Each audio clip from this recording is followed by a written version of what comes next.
フォーミュラドリフトジャパン。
横浜。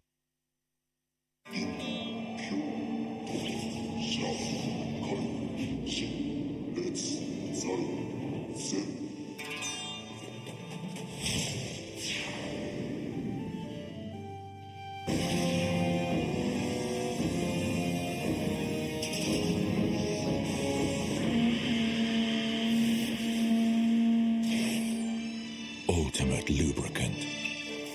Mortis.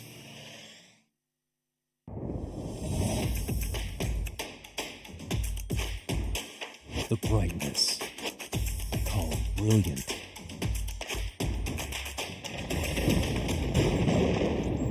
Valenti. What's up, guys? It's Frederick Gaspo, and I use RSR suspension on all my drift cars. I love RSR. Iyo RSR Ichiban.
Welcome, ladies and gentlemen. We have finally made it here for round 4 of the 2022 Yokohama Presents Formula Drift Japan FDJ2 Okuibuki Motor Park here in the Shiga Prefecture.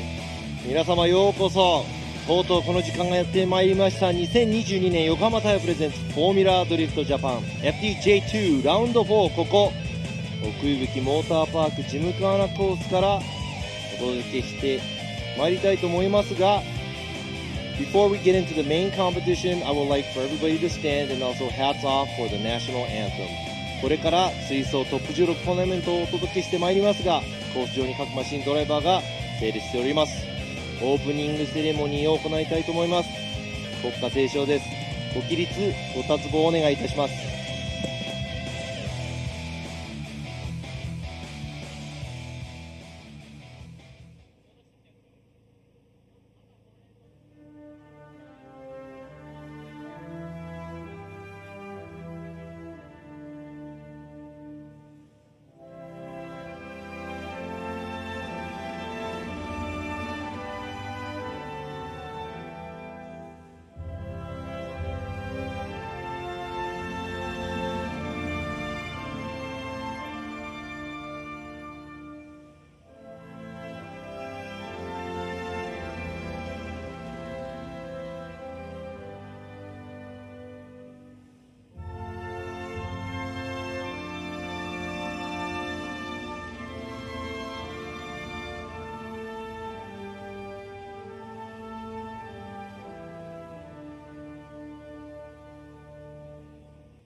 ありがとうございます。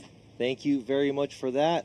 さあ、いよいよですね、トップ16の対戦およびドライバーを紹介していきたいと思います。I would like to introduce to you guys the top 16 drivers that are going to go for the head-to-head battle here today at our competition.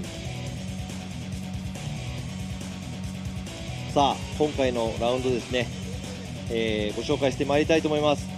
Now, qualifying first at yesterday's qualify, car number 840 driving the Cos Power 180SX, Kazutaka Yamashita. 予選1位通過です。 Battling him, just skimming by after the 40 drivers, ranking 16th in the Makeup Garage B2 180SX, number 82, Shuhei Itoyama.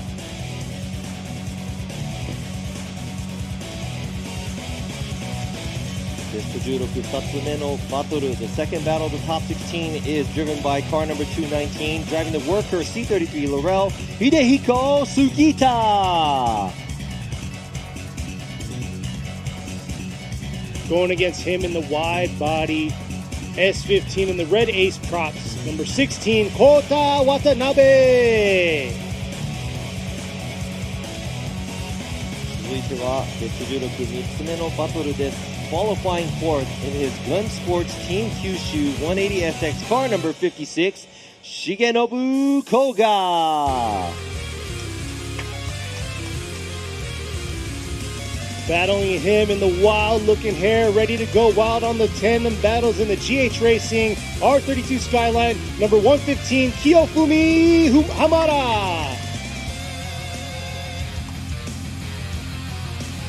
続いてベスト16、4つ目のバトル。ベテランドライバー、the veteran driving the Team HRK Rapid 86, car number 620, Hideo Hiraoka. Going against him, currently sitting second overall in points with the Tsubasa Shokai with Hardcore R32, number 283, Tsubasa Nagasawa.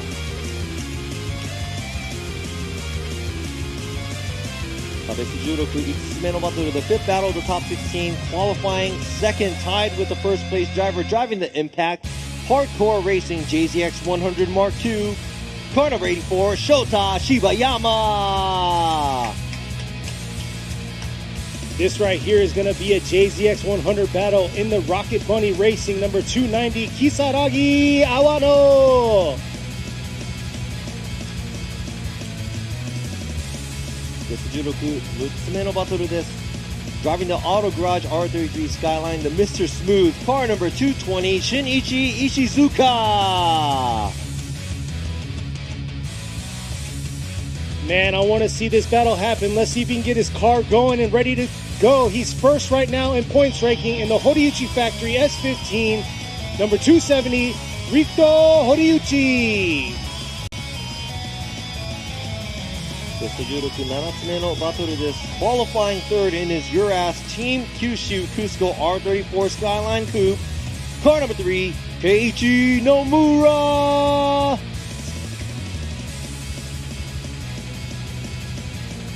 Going against him, beautiful car here, matching the weather right now in the OS Daikin Sonoko ZNA86, number 48, Tomoyuki Kitashiba. そしてベスト16最後のバトルです。Qualifying 6th, ranking 3rd in the series is FDJ2, driving the T-Motion Plus S with M2 Evolution, car number 206, Yukio Matsui. Here we are. This is a veteran going against a veteran right here. She's in the Heyman JZX100 Mark II, number 168, Masayo Minoa. So here are your top 16 drivers here. さあ、それではトップ16の熱い戦いを見ていきたいと思います。皆さん楽しんでいきましょう。Let's see some serious drifting here at Okuibuki.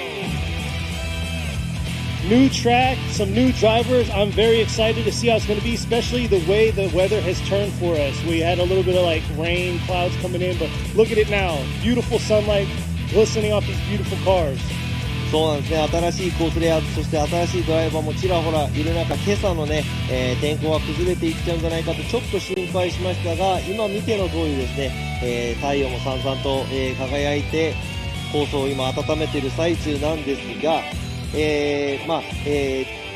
ースの方もね、説明していく前にですね、このトップ16のドライバーたち、今着々と準備を進めていくと思います。We're about to talk about the track and everything, but let's go ahead and wait for the drivers to get ready, driving back to the pits. So while the drivers go ahead and drive off, so just so you know, we only have one live stream going. Robbie's going to be doing both Japanese and English. He's doing a little bit of both, and he's going to be judging at the same time, while you have me kind of chiming in here and there, talking about how the runs are going. So that is the reason why you hear Robbie talking both Japanese and in English. So good luck, Robbie.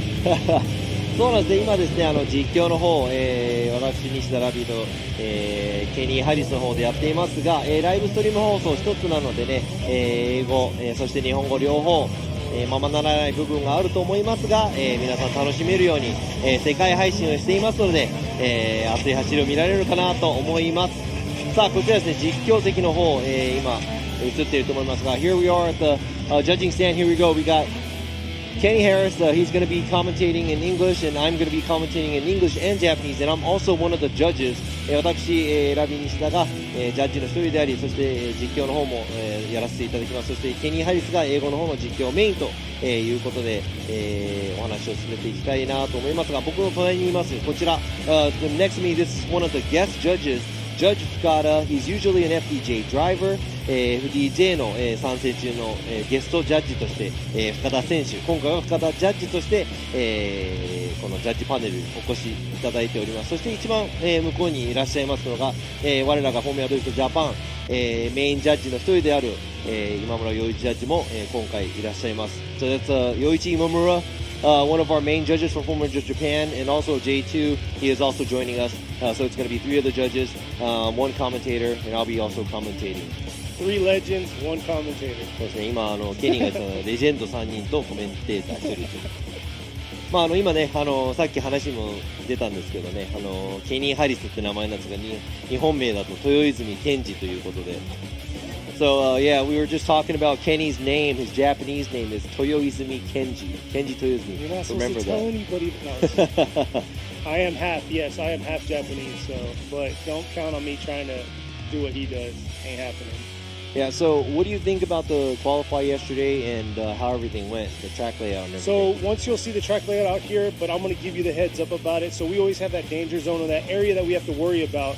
From outer zone 3 to outer zone 4, the transition. I know a lot of you online did not like this track layout, but that's after seeing tandem practice, it actually looks pretty well.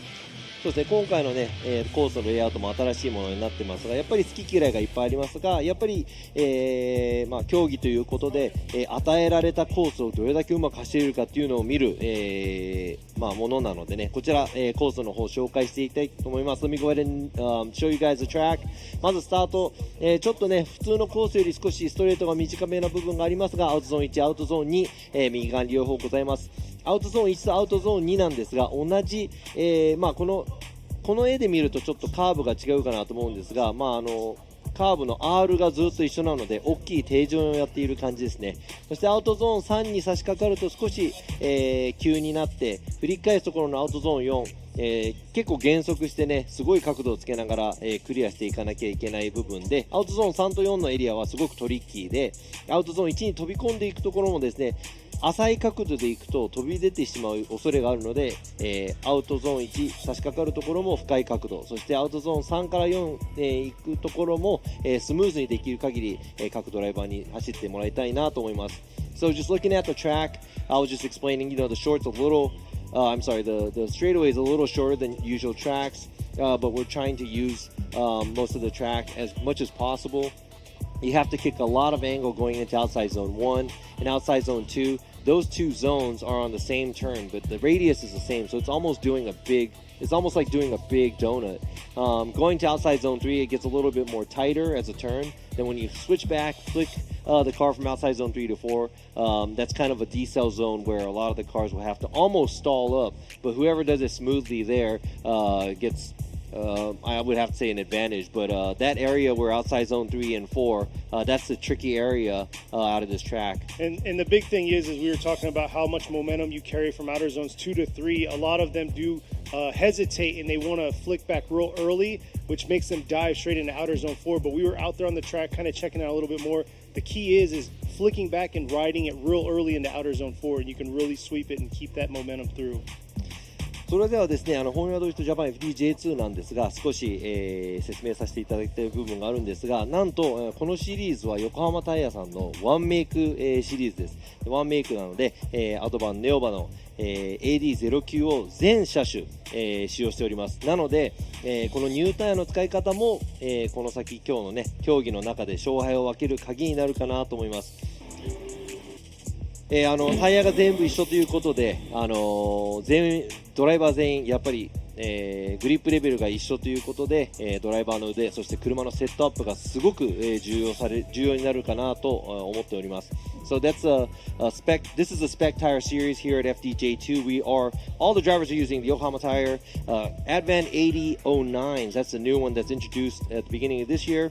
So depending on who can use this tire, the setup of their car, and the drivability of the drivers, that's going to differentiate who's going to be on top today or not.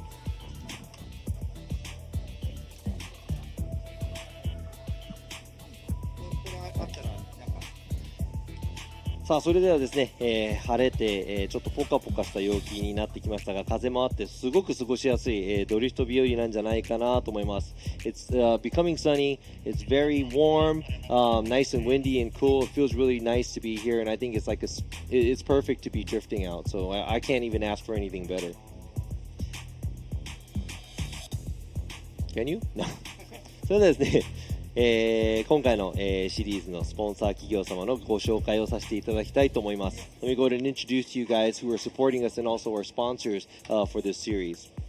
横浜ゴム様、横浜タイヤーズ、モティーズ様、モティーズ、バレンティ様、バレンティ、RSR 様、RSR、アライヘルメット、アライヘルメット、ハミングバード、ハミングバード、クルーピー、クルーピー、以上のスポンサー様のご協力をいただいております。Thank you to these sponsors and supporters of the series. Because of them, we were able to do this. And also, I would have to say, because of you guys watching us on live stream and also everybody coming here to spectate and the teams and the drivers. スポンサー様のご協力のもとなんですが、もちろんねライブストリームを、ご覧になっている皆様と、こうやってね今日お越しいただいている、皆様、そしてチーム、関係者の人たちもね皆様のおかげで、このシリーズ And speaking of series, so FDJ2 is the feeder series into the Pro Series. It started last year. We're on our second season here. So definitely phenomenal seeing these cars show up. And you guys saw earlier during the intro the different blend of cars and, you know, the own characters that they have for their cars. So it's pretty cool seeing that and seeing the difference between the Pro Series and these guys out here competing. いやでもフォーミュラドリフトジャパンシリーズとやっぱり違ってね FDJ2 のシリーズだと車の、ラインナップがちょっと違ったり色合いが違ったりですね、若い元気がありそうなドライバーとかいろんなね違いが、出てくるのでそのシリーズ、FDJ1 そして J2 の方をね見比べるのもちょっと楽しい部分ではないかなと思います。さあ今ですね着々と、最初のバトルの準備が進めていっていますが、その間ですねちょっと先ほど、インタビュー VTR、ですね、ドライバーの一人注目したいドライバー、車両を、ちょっと皆さんにご紹介したいと思います。Let me go ahead and introduce to you guys a new driver that's in the series and a very interesting driver in the car. さあ気になるドライバーと車両を見つけたのでちょっとお話を聞かせていただきたいと思います。如月選手、今回初の、ベスト16進出ということで今の気持ちはどんな感じですか？はい、やっと日曜日皆さんの前で走ることができます。とってもワクワクしてます。楽しみです。ちょっとですね、この車すごく派手でかっこいい車なんですが、ちょっと車のスペックとか馬力とかちょっと教えてもらっていいですか？はい、これですね、2J です。で、今馬力は600弱ぐらいなんですけど、前からちょっとレスポンスあんまり良くないなっていう悩みがあって、今回TM ラボさんでセッティングをしていただいて、でそれで今600弱ぐらいの馬力になってるんですけど、もうすごく乗りやすくなってめちゃくちゃ楽しい車です今。それがですね結果に結んだのかなと思いますが、結構100の中でも珍しいクレッサで戦ってます。今日の目標はここです。ここだそうです。一番高いとこです。ということで頑張っていただきたいと思いますね。阿波さん、はい、頑張ってください。頑張ります。ありがとうございます。So that was a quick interview with Kisaragi Awano. I asked her about, how does she feel about being here, because she was able to qualify this first time. She made it into the top 16, and she said, being able to perform in front of everybody on Sunday, she's really happy and she's really looking forward to it. And I brought up, her car looks really good. And it's a very rare, JZX 100 Cresta, because you see a lot of chasers in Mark IIs, but she has a Cresta. She has a 2JZ under the hood, makes about 600 horsepower, and she said, she was wanting a little bit more response, and TM Labo was able to tweak the tune. They were able to do some stuff to the car to make it feel better, and she said it's a lot easier to drive and also very fun. So I think the results actually showed by her doing the things to the car. And at the end, I asked her, what was her, what was she going for today? What was she looking forward to do today? And she said, making it all the way here, all the way to the top. So let's see if she can make that happen today here at Okuibuki. はい、そうですね。ということで今の、インタビューなんですが、一番上のね、ポジションを狙っているということで頑張ってもらいたいと思いますが、good luck to her, but we're going to go ahead and introduce you another driver that's actually ranking first right now here at the series. 続いてはですね、この FDJ2 のシリーズ現在、ランキングトップのドライバーにもちょっとお話を聞いてみたので、少しご覧ください。You're doing a good job. さあまたまた注目しているドライバーと車両を紹介したいと思います。現在 FDJ2 でシリーズランキングなんとトップの堀内陸斗選手です。お願いします。この今トップを、独走している形なんですが、今の気持ちをちょっと教えてもらえますか？正直今年は初めてシリーズで出てみて、恥ずかしくない結果が出ればいいなというか、自分のレベルがどれくらいかしっかり分かる年になればと思ったんですけど、なんだか結果が出てきちゃってうまく調子に乗れてるんで、そのままうまいことやりたいです。本当にねドライビングが繊細で、その反面ちょっと、エキサイティングな、ドライビングもできるドライバーなので注目、これからもしていきたいと思いますが、注目したいのももちろん車両ですね。ワンビアなんですがよく、13のリアで、前が180というのがあるんですが、珍しくこれは、15ベースなんですけど、エンジンの、仕様とか馬力とか教えてもらっていいですか？エンジンは、SR のままで、結構お金かけて、SR で僕が思う最強にはしてきて 2.2 とかにはしてないんですけど、それも理由があって、で、死ぬほど壊したのもあって、結構いいエンジンが組めたのと、ちょっと大先輩にセッティングとかを見直してもらって、今は本当に日本で一番楽しい車だと思ってます。じゃあですね、楽しい車で今回の目標をちょっと一言お願いします。今回はどうだろう、戦いたい相手がいっぱいいるんで、その人たちとしっかり戦って、勝ちたいですね。もちろん今回も表彰台狙ってます。さあ現在シリーズランキングトップの堀内選手、それを守りきれるのか、今後も期待したいと思います。頑張ってください。はい、ありがとうございます。Alright, so that was a quick interview with Rikuto Horiuchi. He is currently ranking first in the FDJ2 series. And I asked him how does he feel about that. He said he's kind of surprised, but this is the first time he's been in the series, and he just wanted to do as good as possible so he doesn't feel embarrassed. And pretty much he's here right now. So, and he's looking forward to keeping the stop and keep going. And everything looks good for him as of now. His car is an S15. With the 180 front end, so they call it the 1Via. But usually they have the S13 rear end, S13 Silvia with the 180 front end, because that bolts up a lot more easier. So that's a lot more popular, but his car is a little different. He has an SR20 in there. It looks like it's pretty, it's making some mean power. He did mention a lot of stuff about the motor, where he's built 2.2s and spent so much money on this car before, and now he's settled using an SR20. So it's still a 2-liter, but one of the guys he looks up to is tuning it, taking care of him, and he said this motor that they built is a fairly good motor, and he's really pleased with that. Yeah. And I guess his goals today, he said he's going to have a lot of fun because, a lot of the drivers are a lot of his rivals, and he said he wants to go against all the good drivers and actually beat them all and make it to the podium. Yeah, I'm definitely looking forward to this because during practice he suffered a little bit of mechanical issues, but I think he made a few adjustments to his car to make it happen.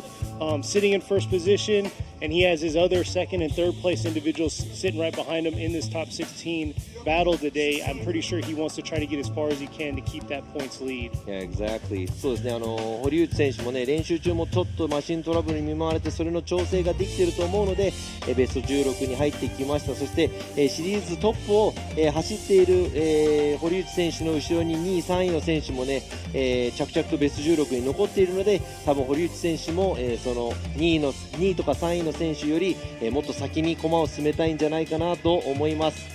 さあそれではですね、もうそろそろ、準備ができていると思いますが、その前に少しだけ休憩を取らせていただきます。We'll be right back after these messages. Don't go anywhere.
Yokohama.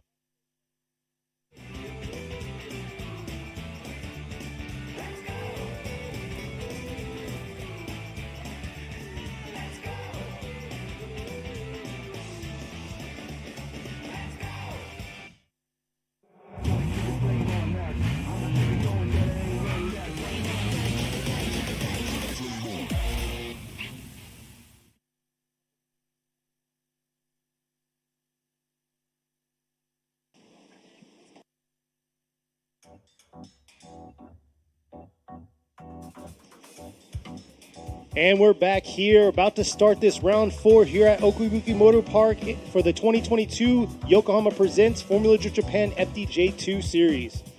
さあいよいよですね、ここ、奥伊吹モーターパークジムカーナコースで行われる2022横浜タイヤプレゼンツフォーミュラドリフトジャパン FDJ2 ラウンド4トップ16トーナメントが始まろうとしています。今ですね、隣、ジャッジ席の隣の方後方にあるですね、バーンアウトボックスにもう車両が入ってタイヤを温めているのが聞こえます。I can hear the cars getting into the burnout box, And they're pulling up right now. yeah, they're pulling up right now. So yeah, we're viewing in, we're checking out the chat, and you know, you guys got me scared. I was looking at my neck. I was like, Robbie, what do I got on my neck during the commercial break? Because they said it looked like I got a hickey or something. I was like, what? But no, I ain't got nothing on my neck. I hope I don't. But looks like these two are ready to go and battle this out. Let's see how exciting it's going to be. Our first battle of top 16. さあベスト16最初のバトルになります。先行がカーナンバー840山下和孝選手、後追いはカーナンバー82糸山修平選手。 Now leading is going to be 和孝山下 versus 修平糸山。 First battle top 16. It's a 180 battle, SR versus VR38. We're going to see how this is going, see if power is going to be an issue, but this is a very tight course, so I don't think power is too much of an issue out here. さあ 180SX 同士の対決、1台は SR、 1台は VR、パワーの差が出るのか。ちょっと小さめのコースなのでそこまでパワーの差は出ないのかなと思いますが、どういうバトルをしていくか。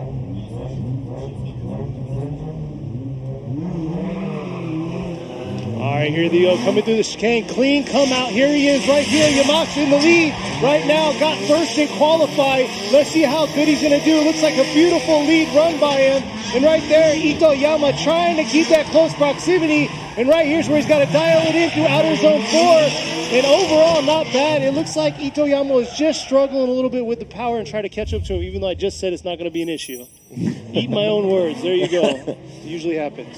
さあ1本目のバトルですね、さすが、予選1位、通過した山下選手、外のラインギリギリ、そしてですね糸山選手も結構アウト、ラインギリギリの方にね最初の方寄っていましたが、だんだんラインがずれてきまして、そんなに遠く後ろにはいなかったんですが、ちょっと、チェイスの車の方が糸山選手の車の方が少し角度が浅めかなという部分がありました。さあこちら、ドローンの映像です。 Looking at this, you know, obviously Yamashita knows how to run his lead run. He qualified first, and right there Itoyama trying to keep the proximity, but looks like he's a little bit more shallow and a little bit on a shallower line overall after outside zone 1. So let's see what's going to happen when they switch places.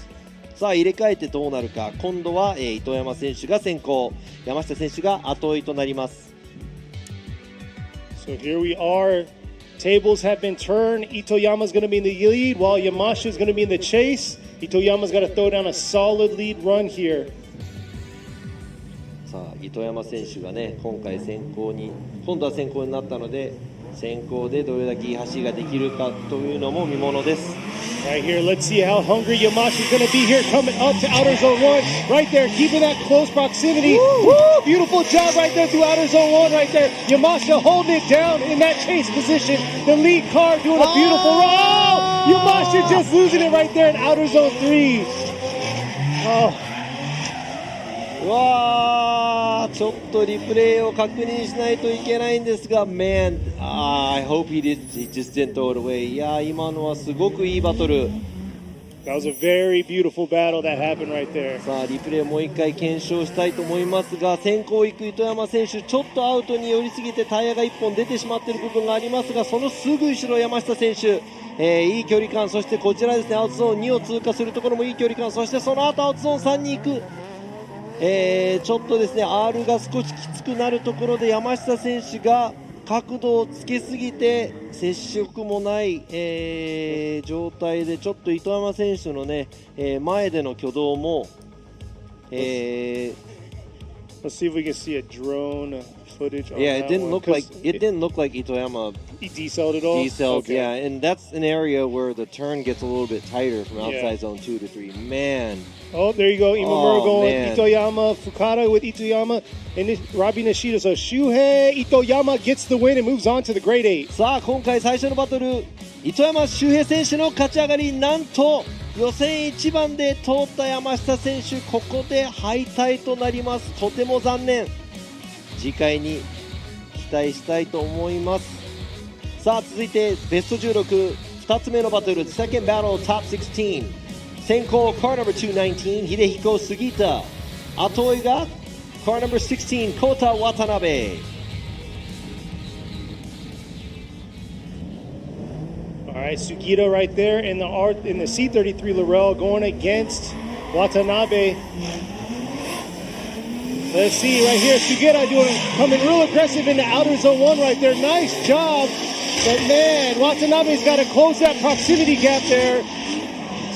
Sugita doing his thing, breezing through all those zones, and here he is finishing strong through outer zone 4. But man, looks like Watanabe just struggled to keep that proximity. とりあえず杉田選手の先行だと、先行のラインがですね、アウトゾーン取り切れてない、ちょっと浅めでアウトゾーン1、なんとボックスにも入らないという、ライン取り、アウトゾーン2もですね、微妙に入ってるかなというぐらいかなという感じです。アウトゾーン3通過する部分も少し浅めかなと。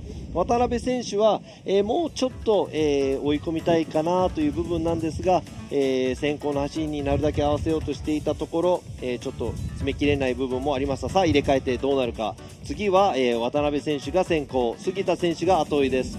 Yeah, it looks like Sugita wasn't filling the zones and he wasn't doing the job the lead car is supposed to do, but at the same time Watanabe was supposed to fill the gap a little bit more too. Exactly, and here we are right here. Watanabe in the lead position, coming in real aggressive. Here it is. Sugita's got to keep that close proximity throughout this chase right here. And it looks like he's giving a little bit to Watanabe on that lead. Watanabe doing his little dance here, swinging. Oh, huge correction right there, entering into outer zone 4. And we'll see what the judges have to say about that right there for the lead run. But good job by Sugita adjusting himself, leaving that outer zone 3.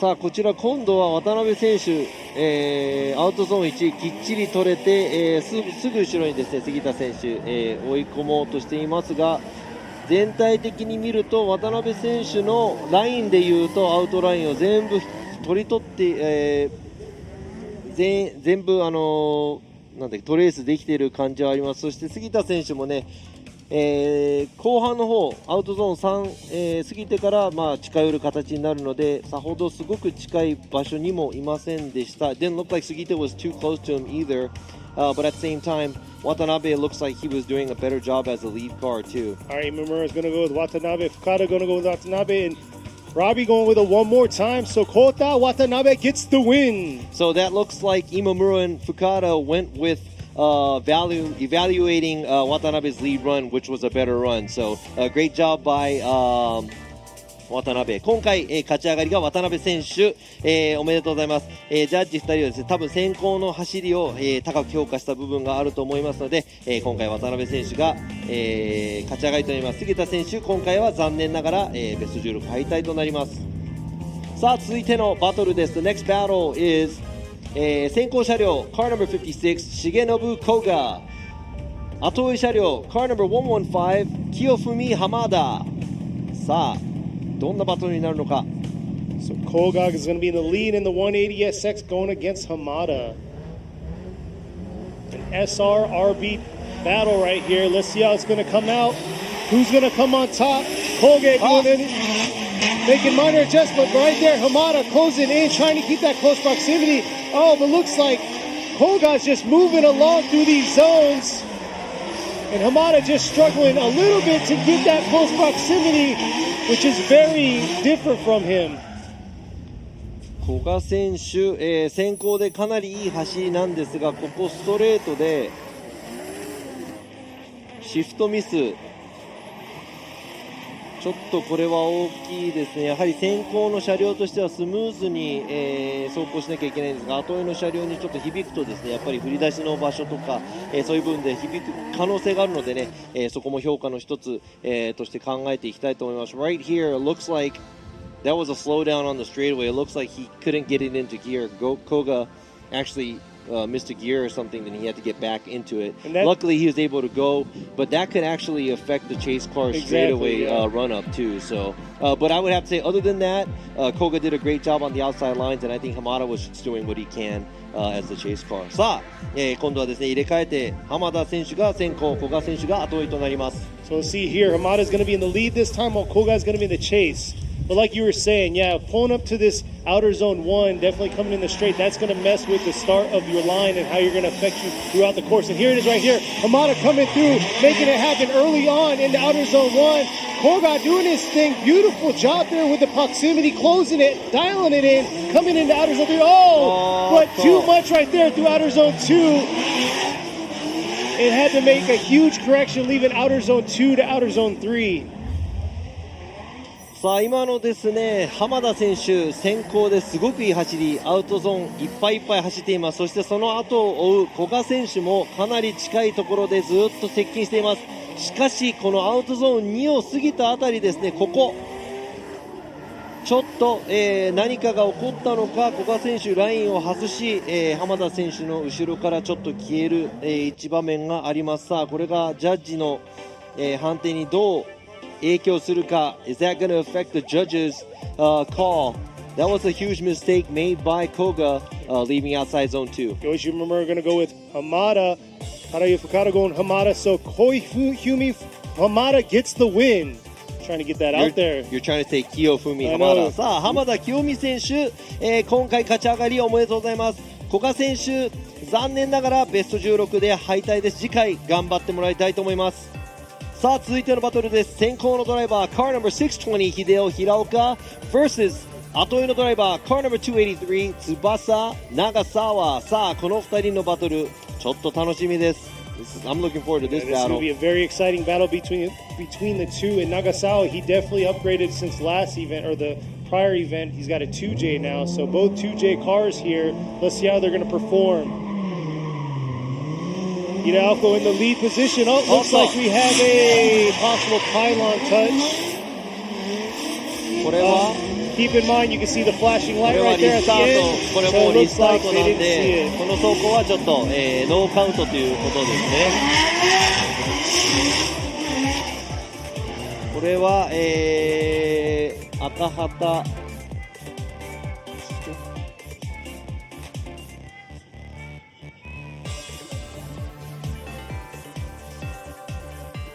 さあ今のですね、パイロンタッチかな、スタート先行の車両、パイロンタッチによりリスタート、ホームヤドリフトでですね、この試験員の方パイロンタッチフライング、ライトが消えても出ないというとワンストライク、それが3つ続きますとその走行終了となってしまいますので、先行のドライバー、気をつけなければなりません。そして後追いのドライバーは、自由に、ライトに関係なく出発できる、ルールとなっております。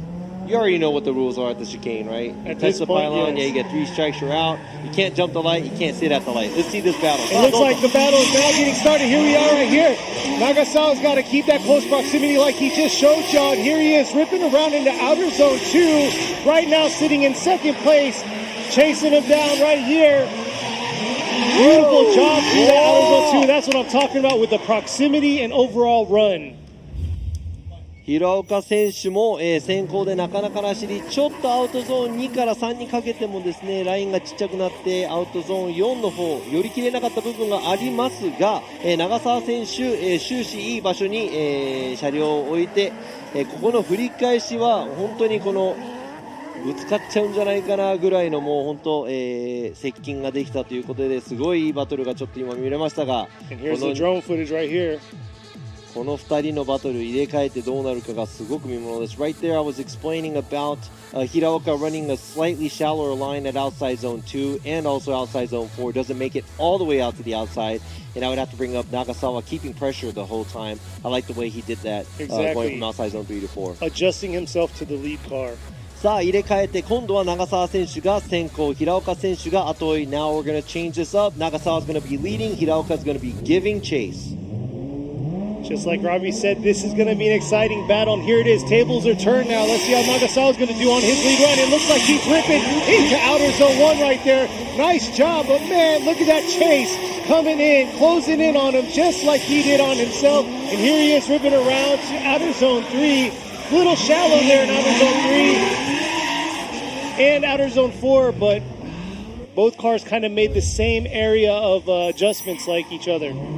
ちょっと似てる先行なんですが、先行と先行、後追いと後追いを見ていくとですね、こちら、両者同じような先行後追いのこのアウトゾーン1の部分、そしてこちら長澤選手、アウトゾーン2も3も寄り切れずというところ、4もですねちょっとアウトに寄り切れない部分があるので、先行の車両としてはちょっと全体的にアウトゾーン1を過ぎてからラインがちっちゃいかなといった印象。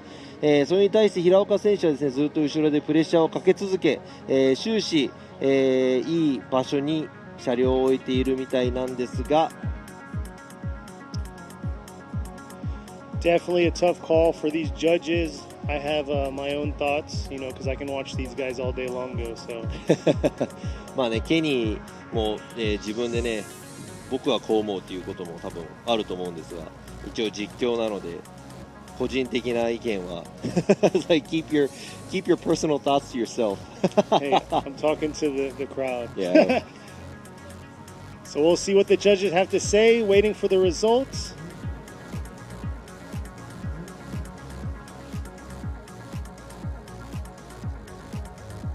Here we are. Yoichi Mimura going with Hiraoka. Gotta go with it one more time, and Robbie Nishida going with Hiraoka. So Hiraoka gets the win. さあ今回は平岡選手が勝ち上がり、残念ながら、現在シリーズランキング争いをしている長澤選手、ここベスト16で敗退です。先行のね長澤選手と平岡選手の走りでいうと、平岡選手の方が少しアウトゾーンに寄り切れている部分が多々あったというのが、多分今回の勝敗なので、次回長澤選手にも頑張っていただきたいと思います。さあ続いてですね、ベスト16、5つ目のバトルですね。 5th battle top 16、先行 Car No. 84ショタ柴山、そして後追い Car No. 290如月阿波野。さあこのバトルも見ものです。 The JZX100 battle right here. Shibayama's going to be in the lead. Awano in the chase position. Shibayama's been very aggressive. He's carried a lot of momentum throughout this course, and let's see how he's going to do here. And she is anticipating that momentum that he's going to carry, trying to launch early. Looks like taking a shallower line right there on the chase to keep that close proximity. But right there, look at that. Beautiful job in the outer zones 2 and outer zones 3. Oh, too much for her in outer zone 3. ちょっとラインはちっちゃいんだけど、阿波野選手後ろで結構近いところまで寄っていきましたが、アウトゾーン2から3にかけて大きなミス。先行の柴山選手、終始アウトゾーンギリギリ、アウトゾーン1、そしてアウトゾーン2をギリギリなぞって走る、先行する素晴らしい走り。ここですね、大きなミス、阿波野選手もったいない。So Awano looks like she was keeping a lot of pressure on Shibayama as a lead car, but I'd have to say Shibayama's lead run was really good, so that was a huge mistake made by Awano. Yeah, overall he got second in qualify, scored a 92 in his qualify run, so yeah, he has a phenomenal job in the lead. Let's see how he's going to do in the chase. さあ続いて入れ替えて、今度は阿波野選手が先行、柴山選手が後追い。 So Awano in the lead right here. Looks like she's coming real aggressive into outer zone 1. Just a little shy in outer zone 1, but here she is trying to rip back around, make up for it through outer zones 2 and 3. And Shibayama kind of playing it safe with the proximity throughout the course. ちょっと、柴山選手少し離され気味でちょっと安全すぎる距離で走っていましたが、阿波野選手も多分ちょっと勢い余ったのか、アウトゾーン1、ここでタイヤ、2本3本近く、脱輪、そして全体的に大きなラインを通って、ここアウトゾーン4に行く部分もですね、少し、ワイドに取りすぎてフィニッシュライン越したあたりで、ちょっと左に寄りすぎた部分がありますが、さあこちらドローンの映像です。it looks like Iwano had a lot of motion going towards outside zone 1, pushes her out. That was almost 3 tires off at outside zone 1 area, and she goes a little wider on the finish line area after the outside zone 4 right there. And she did go 3-4 tires off after the finish line, but that's not going to be an incomplete, but that's going to affect her on how she finishes the run. Imamura Fukada and Rabi Nishida going left to Shota Shibayama gets the win. さあ今回は、予選2位、通過の柴山選手が見事勝ち上がりおめでとうございます。アーノ選手ナイスファイトでしたが今回、ベスト16敗退となります。次回頑張ってほしいです。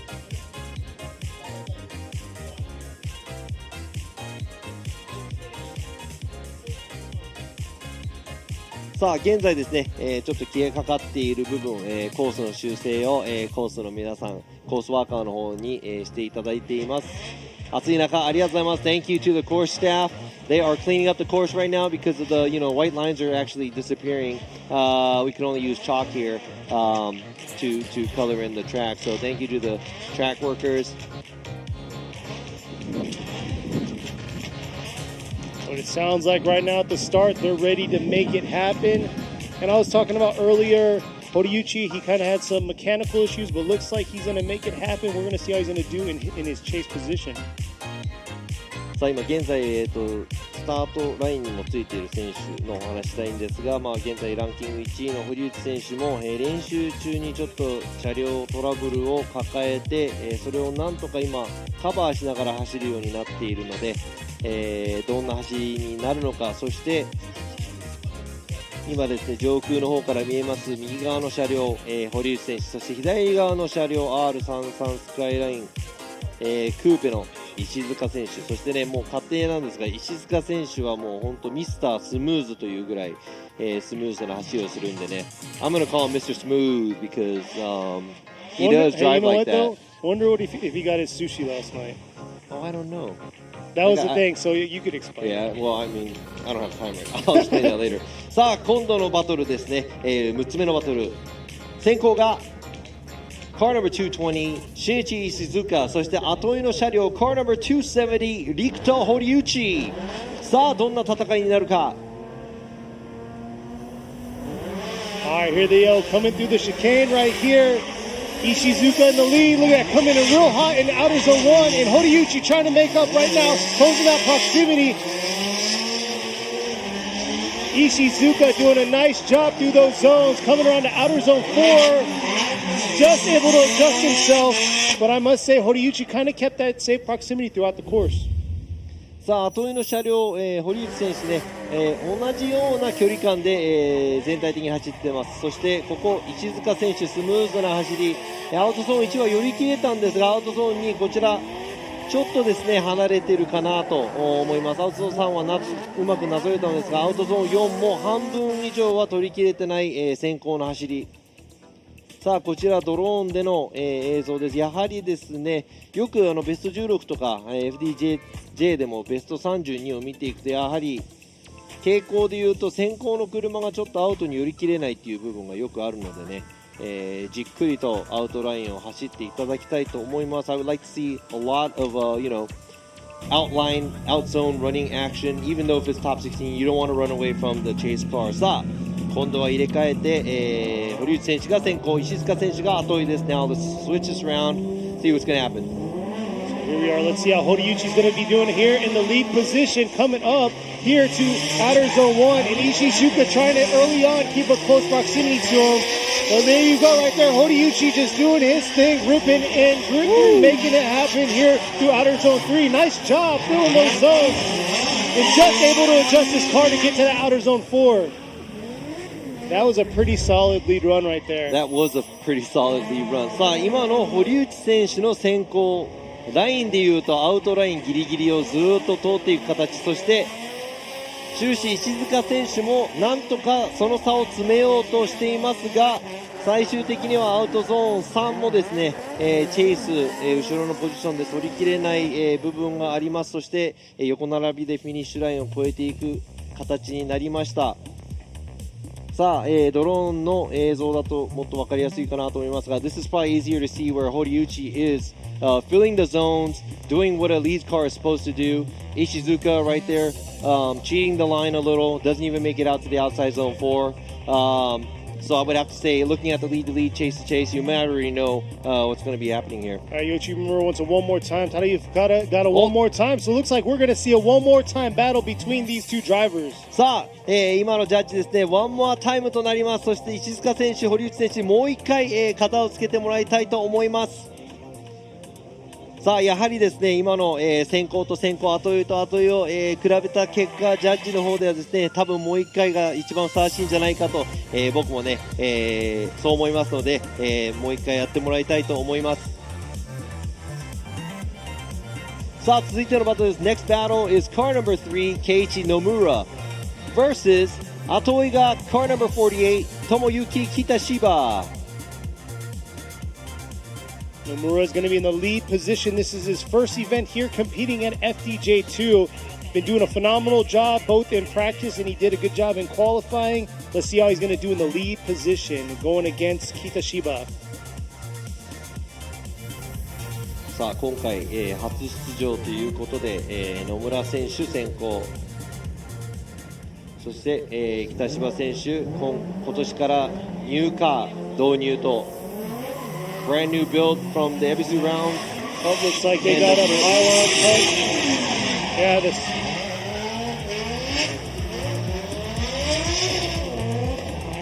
All right, at least he got it, the lead. I see the comments out there talking about Nomura's like livery. It's got that NASCAR look to it. Yep. I mean, everybody already knows his father, Nomuken, right? So he's Nomuken's son, and Nomuken also likes this livery, this style livery. He always had that. I think he visited the US a few times too.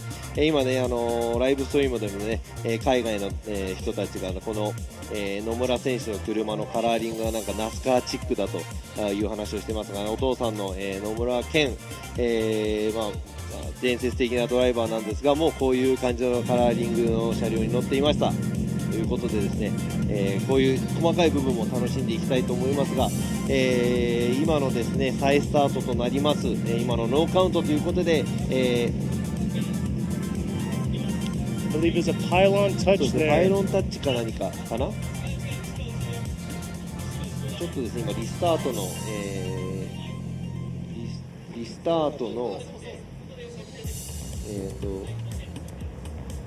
もう一回、みんなが見えるような確認をしてみます。Yeah, we put one of the workers out where they can flag them down. We do have a light with a strobe on it. It's really bright, but we're also going to use a flagger too. さあ再スタートとなります。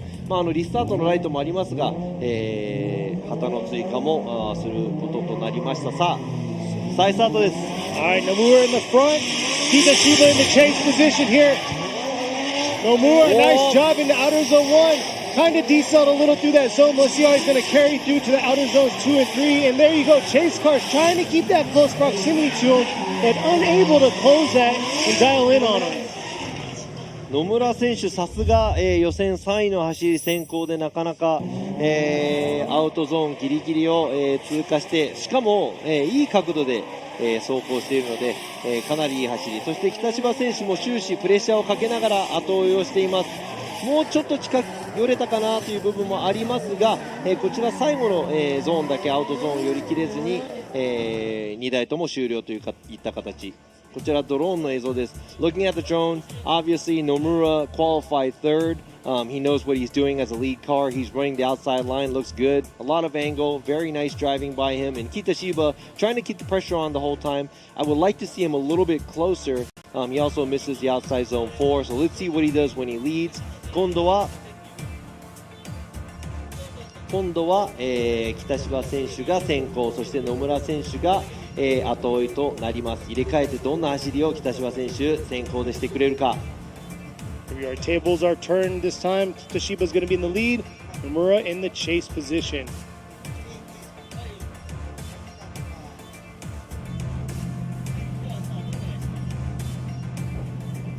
Looks like the drivers are getting the green light. Here we are, the second part of the battle. Let's see how Nomura is going to do in the chase and see if he can keep that close proximity to Kitashiba.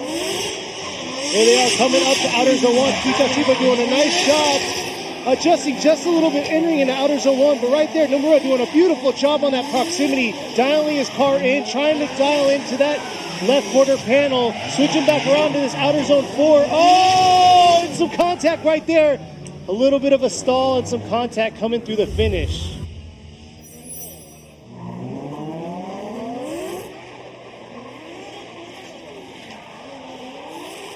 Yeah, that was a wonky battle here. ちょっとね、いろいろ起こったバトルなんですが、北島選手アウトゾーン1寄り切れず、その後ろをですね、追走する野村選手も近い位置にいましたが、ちょっとアウトゾーン2でも、角度を修正する、形を取った野村選手なんですが、一番最後の方ですね、北芝選手が、シフトが入らなかったのか、ギア抜けなのか、車がまっすぐになってしまった状態、こちらですね、野村選手、後追いでもちょっとふらついています。そしてこちら入りすぎた分危なく、先行の車両が、戻ってしまったということで、後ろもちょっとぶつかってしまいましたが、全て全体的に考えた結果のジャッジです。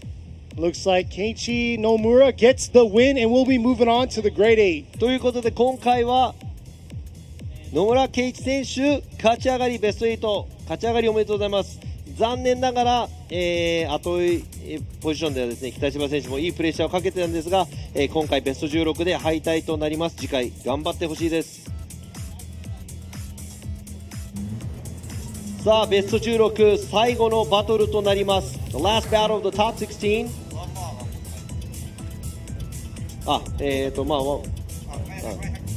So let me go ahead and redo that.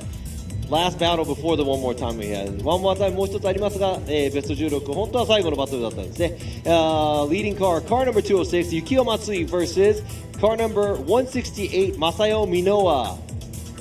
Let's see how this battle is going to go here. Both veteran drivers, been around for a while. Let's see who's going to win this lead and chase.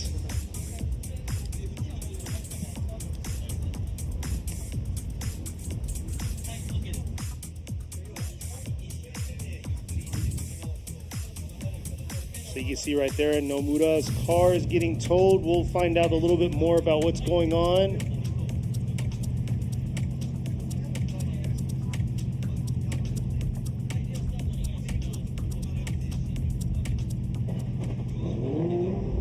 But it looks like the cars are ready to go. Matsui going to be in the lead, Minowa in the chase. Here they are starting this battle off. This should have been our last battle, but we have one more time battle after this. And Matsui doing this thing early. Just dipping a tire there, entering into outer zone 1. Minowa trying to keep that close proximity, dialing it in a little bit more here, but playing a little bit safe and real shallow out. And just missing his rear bumper right there, entering into outer zone 4. Minowa unable to hold on into that finish. いや今度のバトルもいろいろ1本目変わりますが、こちら、松井幸雄選手ちょっと、箕輪選手を離しながらなんですが、こちらタイヤ2本アウトゾーン出てしまうぐらいの勢い、その後持ち直して今度は箕輪選手がちょっと内側に入りすぎて、ここアウトゾーン3から4に行くところでスピンをしてしまいました。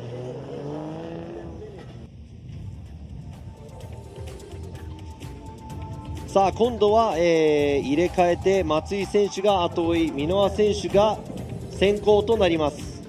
So this time Minowa is in the lead, Matsui in the chase. Anything can happen. We've seen it all season long. So we'll see how she's going to do in the lead and see if Matsui can give a good chase with close proximity.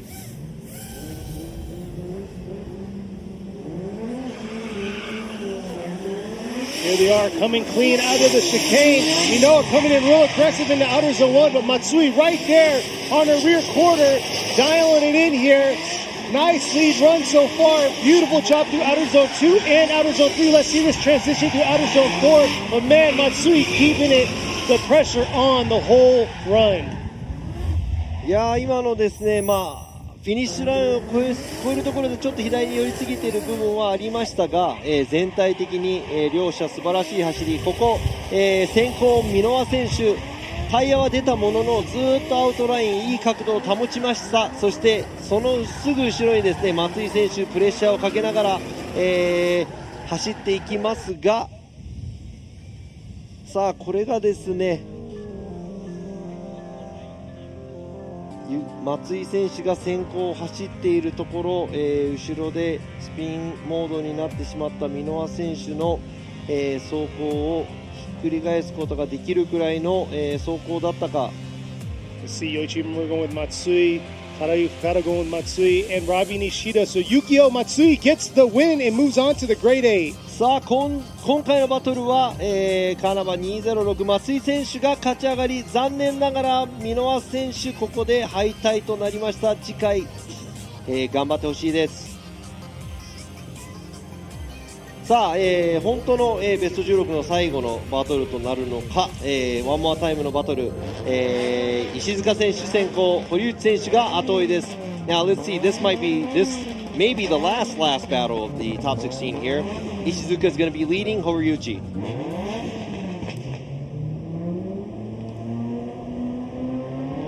So we'll see here. Here they are. Ishizuka in the lead. Horiuchi in the chase. Horiuchi rocking that one via S15, ripping around, see if he can close that proximity here to Ishizuka, just doing his thing, dipping a few tires right there, making a huge adjustment, trying to get into that outer zone 4, but man, Horiuchi was unable to close that proximity. さあこちらトラブルを抱えている、状態でチェイスを、後ろで走っている堀内選手、ここ、石塚選手が、アウトゾーンギリギリ行くんですが角度が少し浅いかなといった感じ。あとはですねタイヤが1本出てしまいますが、先ほどより、アウトゾーン4に寄り切れています。でも終始ですね堀内選手後ろで、追走というより、少し離れすぎている、部分がありました。さあ今度はですね堀内選手が先行、石塚選手が後追い。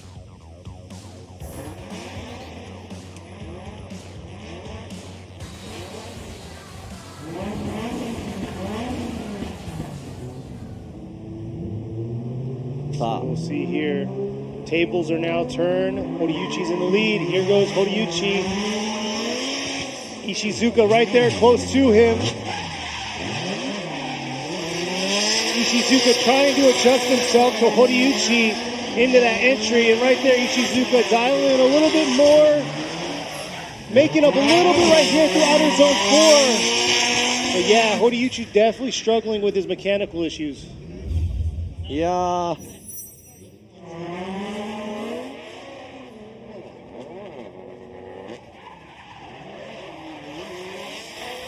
今のはちょっとストレートで5速に入ったんじゃないかなというぐらい、もしかしたらシフトミスか、ミッションにトラブルがあった堀内選手ですが、終始アウトラインをちょっと取りすぎてずっとタイヤ1本出てる、感じで走っていました。石塚選手その後ろへ、プレッシャーをかけ続け、さあYoichi Imura going with Ishizuka, Tadayuki Fukada, Ishizuka, so Shinichi Ishizuka gets the win. さあ今回のバトル石塚選手勝ち上がりおめでとうございます。なんとここで、シリーズランキングトップの堀内選手がベスト16で敗退、マシントラブルを抱えながらなので次回、期待して、見ていきたいと思いますが、さあここでベスト16のすべてのバトルが終わりました。 Now we're done with all the top 16 battlesということで少し休憩、させていただきたいと思います。少し CM を、皆さんご覧ください。 We're going to take a short break.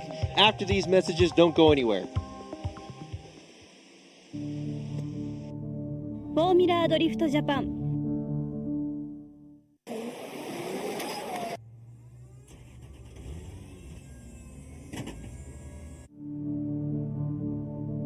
フォーミュラードリフトジャパン。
横浜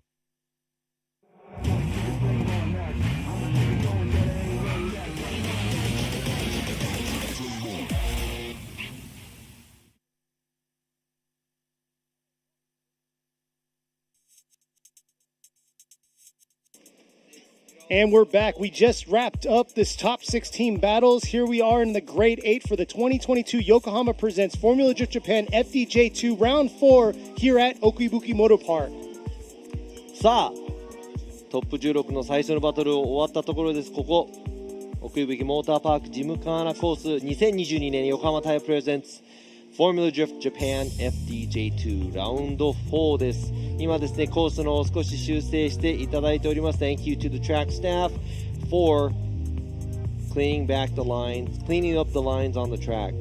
さあこちらコースですね、もうブラックマークが見えるところ、やはりですね濃いめになっているところがアウトゾーン。 As you can see from the top of the drone view here at the track, the darker area where you see the tire marks, that's where you're supposed to be. That's where the rear is supposed to be because you want to run the outside line through these boxes that you see. But here you are back here. As you can see on the top, it's Yokohama Tire Presents Spec Tire Series ワンメイクタイヤシリーズ、こちらですねバナーも横浜タイヤさんのバナーがありますが、こちらジャッジ席、私ラビー西田、そして、隣にいるケニー・ハリス、そして左側隣にいる、深田ジャッジ、いつもはドライバー、今回ゲストジャッジ、そして一番向こうにいらっしゃる、今村洋一ジャッジと、3人のジャッジでお送りしていっていますが、we're back here at the judging stand. As you can see, Kenny Harris right here, me commentating, also one of the judges, Robbie Nishida. Next to me is Mr. Fukada. He's one of the FDJ drivers, guest judge this time, and Yoichi Imamura all the way to the left, one of our main judges for FDJ and J2. And right behind Imamura, we see Mr. Iwata. He's the CEO of FD Japan. 奥にですね、岩田代表が、FDJ、MAC 代表の岩田代表がいらっしゃいますが、さあ、ジャッジ席から見渡す限り、今スタート地点に、車両が並んでいます。Looks like the cars are lined up ready to go to start the top 8 here at Okuibuki. This is going to be an exciting one. さあ、ベスト8最初のバトル、先行が Car No. 16 コータ渡辺、そして後追いが Car No. 82 周平糸山。さあ Let's see how this battle goes. I'm gonna start having you intro me as like your side. I mean, I'm not really a commentator right now. I'm more of like a. Yeah, you are. I'm translating what you say. I'm conversating with you. No, you have to. No, he's doing a phenomenal job. Hands down to Robbie, holding it down, making it happen. Okay, so do you want to see cars run more, or do you want to see me talking more? I'm pretty sure everybody wants to see more drifting. さあ、here we are right now. Watanabe in the lead, Itoyama in the chase. Itoyama closing it in right there on that proximity. Diving in right there a little bit, surging in and out. Let's see if he can surge a little bit more in and make it closer here through outer zone 4. さあ今の走り先行渡辺選手ライン的には結構アウトギリギリの方を全体的に走っているかなと思いますが、ちょっとですねここもアクセル入れるのが、ちょっと遅めかな、少し浅めなんですが、先行の車としてのライン取りは、十分だと思います。そして糸山選手も終始後ろでプレッシャーをかけながら、走行していますので、これで入れ替えてどんな走りになるのか、こちら、ドローンで見ると、お互いどの、ラインでどのぐらいの角度か、ちょっと糸山選手の、アウトゾーン1を見ると少し角度が浅いかなといったところ。As you can see, overall looks like Watanabe is running the outside line, but he doesn't have that flare where he's throwing a lot of angle. Itoyama looks like he's giving him good enough pressure, a little bit shallow on the outside line at the outside zone 1 as a chase car. Now let's see what's going to happen after these cars change places. さあ今度は糸山選手が先行、そして後追い渡辺選手です。So here we go. Itoyama is going to be in the lead right there in the yellow 180SS, rocking that Rocket Bunny kit, going against Watanabe. Also the Rocket Bunny kit. Yeah, also the Rocket Bunny kit. Let's see how it's going to go here. Both SRs, here they are coming through. Itoyama in the lead right there. Nice job through outer zone 1. Looks like he tipped the tire though. Coming into outer zone 2. Right there on the line, but man, Watanabe trying to keep that close proximity. A little bit hesitation there left from outer zone 3 to outer zone 4 transition. さあ、今度はですね糸山選手が先行、なんか似たような、渡辺選手の先行と似たような、走り、ちょっとアウトゾーンギリギリといった、ところなのかな、ちょっと出てるのかな、出てないのかなっていう感じ。後ろの渡辺選手も糸山選手と同じぐらいの距離感を保って走っています。こちら、ドローンの映像です。It looks like it's just different color cars changing places because it looks very, very similar. And the way the chase car is where Watanabe is chasing Itoyama, it looks very similar to when Itoyama was chasing Watanabe as a chase car and a lead car. Not a huge difference in both the cars, but let's see what the judges have to say. さあこちら、お互いですね、お互いちょっと差があんまりないかなといった走りなんですが、小さな差を、ジャッジの方でも見ていきたいと思いますが、We'll see here who is the winner on this S chassis battle right here. さあ 180 か S15 か。さあ Looks like we got one more time, two one more time. So it look like we're going to see a one more time battle between these two. さあ今のバトル、渡辺選手、糸山選手、ワンモアタイム、ベスト8最初のバトル、なんとワンモアタイム。さあお互い白黒をはっきりつけてもらいたいと思います。Now I want to see black and white, who's going to win that battle. They're going to do it again. Let's go on to the next battle. さあ続いてのバトルです。先行が、カーナンバー620秀夫平岡 vs カーナンバー115清文浜田。さあ浜田選手後追い、平岡選手先行。Hamada in the chase position, Hiraoka in the lead.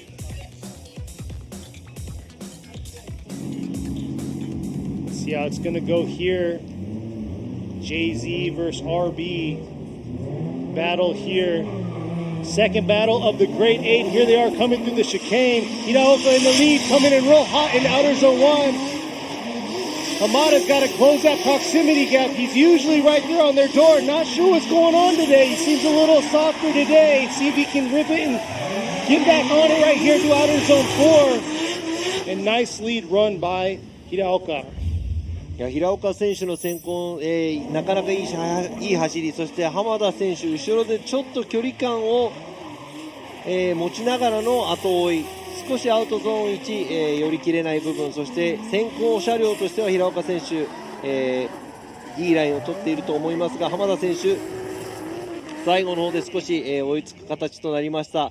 So look at the proximity between these two cars. Hiraoka looks like he's doing a good job as a lead car, taking the outside zone, outside line. Hamada gets a little late into outside zone 1, cannot give Hiraoka as much pressure as he is anticipated to do. Right here, finally catches up to Hiraoka right at the outside zone 4. ということで入れ替えて、今度は浜田選手が先行、平岡選手が後追いとなります。Here we are. Tables are now turned. Hamada is going to be in the lead while Hiraoka gets the chase. Looks like they're ready to go, fired up. Going through the chicane now. Hamada's got to throw a solid lead run, and here he is coming in real hot in outer zone 1. Nice job. Looks like Hiraoka trying to close that proximity here. Real hard with that flick coming around to outer zone 4. Not the cleanest chase. But let's see what the judges have to say. さあ今度は浜田選手が先行。こちらですね、浅くなってちょっとアウトゾーン1入るのは少し遅れ、アウトゾーン2もタイヤでギリギリ、乗っかったぐらいのところ、終始平岡選手ですね、後追いのポジションでプレッシャーを与え続けますが、ちょっと後追いの距離感といえばお互い同じぐらいなのかなといったところ。しかしですね、先行と先行、後追いと後追いの、走りを比べた結果で、ジャッジがどちらが勝ち進んだのか、それかワンモアタイムなのか。 Is it going to be a one more time? Is it going to be one of the drivers who moves on? Yoichimura going with Hiraoka. Fukada going with Hiraoka. So Hideo Hiraoka gets the win. first one moving into the final four. さあベスト4最初に進出したのがゼッケン620平岡選手、おめでとうございます。今回は浜田選手ベスト8敗退ということです。残念ですが次回、頑張ってもらいたいと思います。さあ、続いてのバトルです。ベスト83つ目のバトル、先行がCar number 84 Shota Shibayama、 そして後追いが Car number 220 Shinichi Ishizuka。 Here we are moving to the right side of the bracket. Our first battle on the right side. Shibayama is going to be in the lead while Ishizuka's in the chase. So we got Shibayama, who's very wild, and Ishizuka, who's very smooth. さあとてもワイルドな、ドライビングをする柴山選手対スムーズなドライビングをする石塚選手の戦いです。 Let's see if he can keep up right here with Shibayama. Shibayama coming real aggressive here in the outer zone 1. Real early filling that zone. Beautiful job. But man, Ishizuka able to keep some kind of proximity to him and hold on. And look at that. Shibayama just throttling the whole way through outer zones 1, 2, and 3 and finishing strong through outer zone 4. いやさすが、1位タイ、だった、先行の走り、予選では、2位だった柴山選手の走り、いい角度、そして踏みっぷり、アウトラインギリギリ、全体的にですね、このスモークを見ての通りアクセル回路全開率が高いです。そして石塚選手ですね、いい距離感でちょっとラインがちっちゃいかなといったところですが、いい距離感で、柴山選手の後追いをしています。As you can see, you know, obviously that's the number 2 qualifier of yesterday's qualify. That's a great lead run. A lot of angle, a lot of throttle, and outside line. I would have to say Ishizuka keeping the pressure, not on the same line, but trying to stay as close as possible. Yeah, he had to sacrifice a little bit and close his line. But let's see how he's going to do here. Looks like we got a...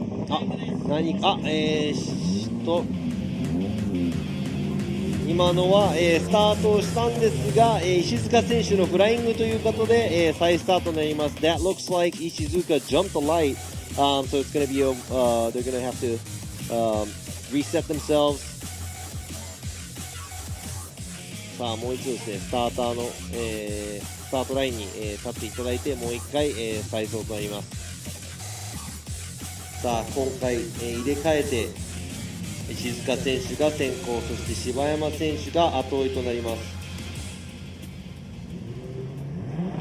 In the second part of the battle, Ishizuka now is in the lead in the R33 while we have Shibayama in the JZX100. Here they are coming through. Shibayama's got to throw a solid lead run right there early on, filling that outer zone.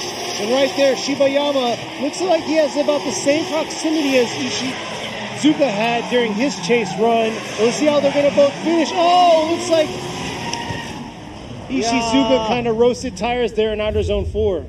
最後の最後で石塚選手がちょっと、ミスをしてしまったか。こちら石塚選手も、柴山選手に負けないくらい気迫がある先行の走り、柴山選手もいい距離で両者素晴らしいアウトラインを通っているの走り、石塚選手ここでもったいない、ちょっとスローダウンして、柴山選手それを避けるような形で、フィニッシュラインお互い通っていきましたが、さあYeah, looks like Shibayama filled that zone for him. Here we are, Imamura going with Shibayama and Kara going with Shibayama. So Shota Shibayama gets the win and we'll be moving on to the final 4. さあベスト4、勝ち上がった2人目のドライバーが柴山選手、勝ち上がりおめでとうございます。そして石塚選手ナイスファイト、次回に期待したいと思います。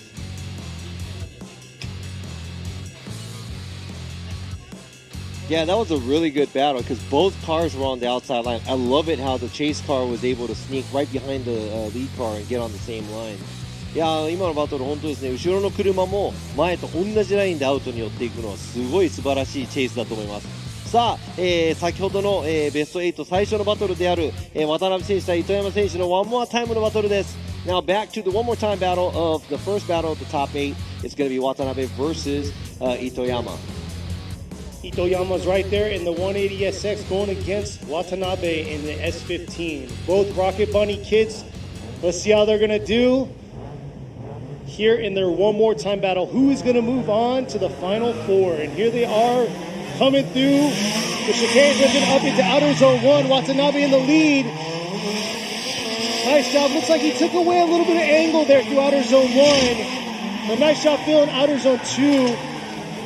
And Itoyama keeping that decent proximity throughout the course and finishing off strong right there on his rear. いや今回のワンモアタイムのバトルちょっとね糸山選手からすごい攻める走り、を感じ取れましたが少しラインがちっちゃい部分、その分、近いところを選んだ、といったところでしょうか。渡辺選手も先行で、なかなかいい走り、アウトゾーンねもうちょっとあると思いますが、いいラインを通っていったと思います。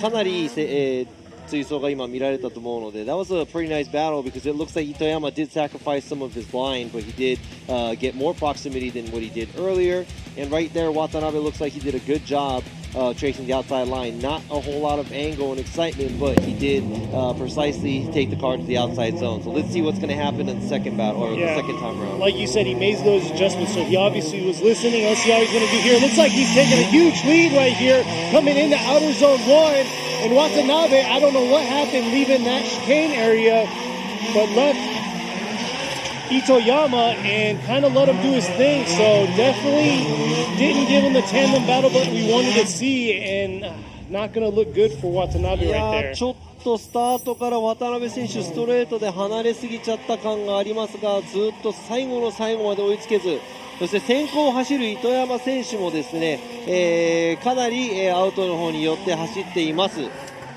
さあ渡辺選手ちょっと距離感的には車 1,2 台分は余裕で離れているかなといったところそして糸山選手も、急いで先行で逃げ切ろうといった走りではなくちゃんとアウトにも寄っていたので、どちらが今回勝ち上がるかそれかワンモアタイムか We're going with Itoyama. It looks like Shuhei Itoyama gets the win.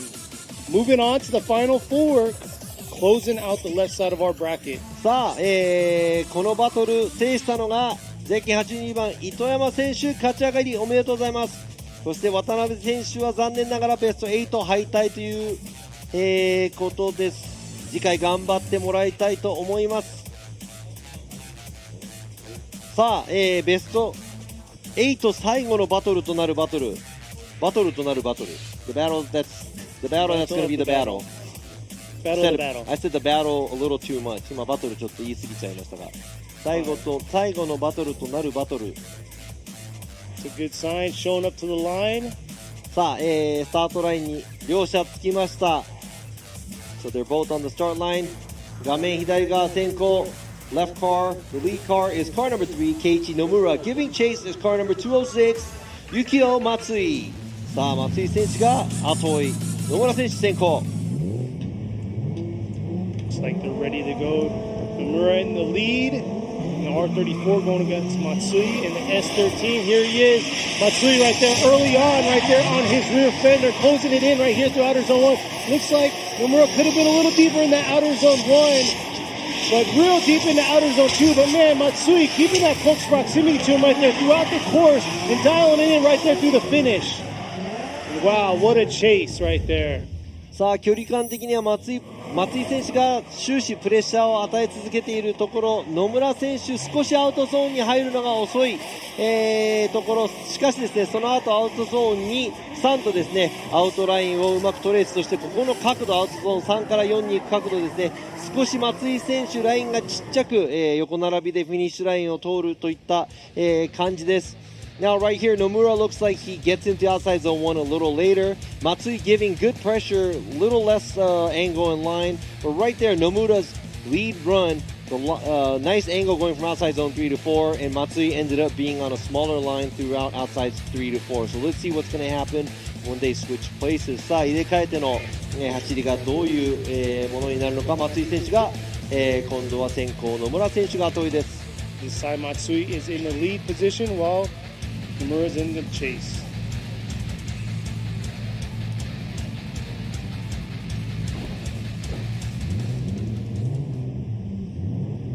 さあ、ベスト4進出する最後のドライバーはどっちか。There is Matsui in the lead early on, taking a huge jump right there through outer zone 1. Oh, Nomura just getting off course right there, leaving outer zone 1 to outer zone 2. And man, Matsui throwing down an awesome run.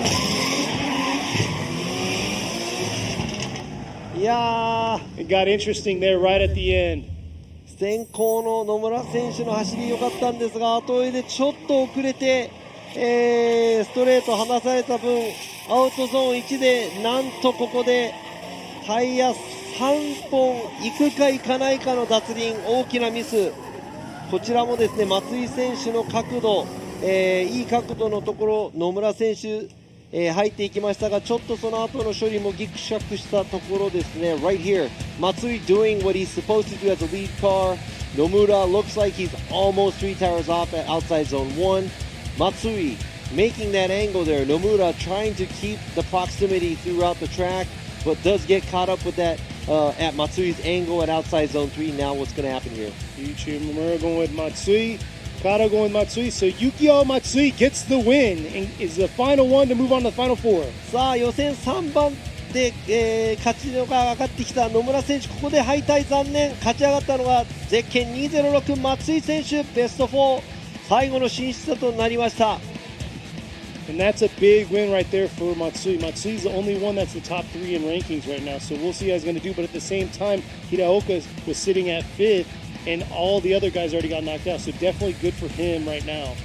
そうなんですね、松井選手、ここで、シリーズ3位と、奥行きラウンドに入ってくるところではシリーズ3位、そして、1位、2位のドライバーがこちらベスト16で敗退している、そして5位である、平岡選手も今ベスト4に入ってきているので、ここら辺の FDJ2 の、シリーズランキングの、ポジショニングがどうなっていくかっていうのもちょっと楽しみなところなんですが、これまで勝ち上がってきたドライバー、糸山選手、平岡選手、そしてブラケットの反対側柴山選手、そして松井選手と、ベスト4のドライバーが出揃いました。So these are the 4 drivers that made it up to the top 4. It's car number 82 Itoyama versus car number 620 Hiraoka. On the other side of the bracket is car number 84 Shibayama versus car number 206 Matsui.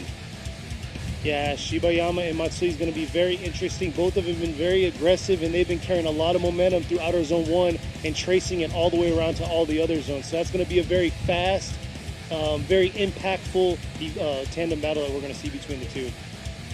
まあね、ケニーも言っていましたが、柴山選手対松井選手ですね。柴山選手、もちろん予選2位通過、そして、ここまで来て、アグレッシブな、走行をしているので、松井選手にどう食らいついていくか、そして松井選手も、お互いの、ドライビングスタイルがちょっと似ていて、アウトゾーンギリギリを、際どいところで走っていく、両者のバトルがすごく楽しみといったところ、そしてなんと、Hey, it looks like Shibayama's going to be on the podium regardless. It's funny though, for Shibayama, I said impactful, like I meant to kind of put his sponsor in there too.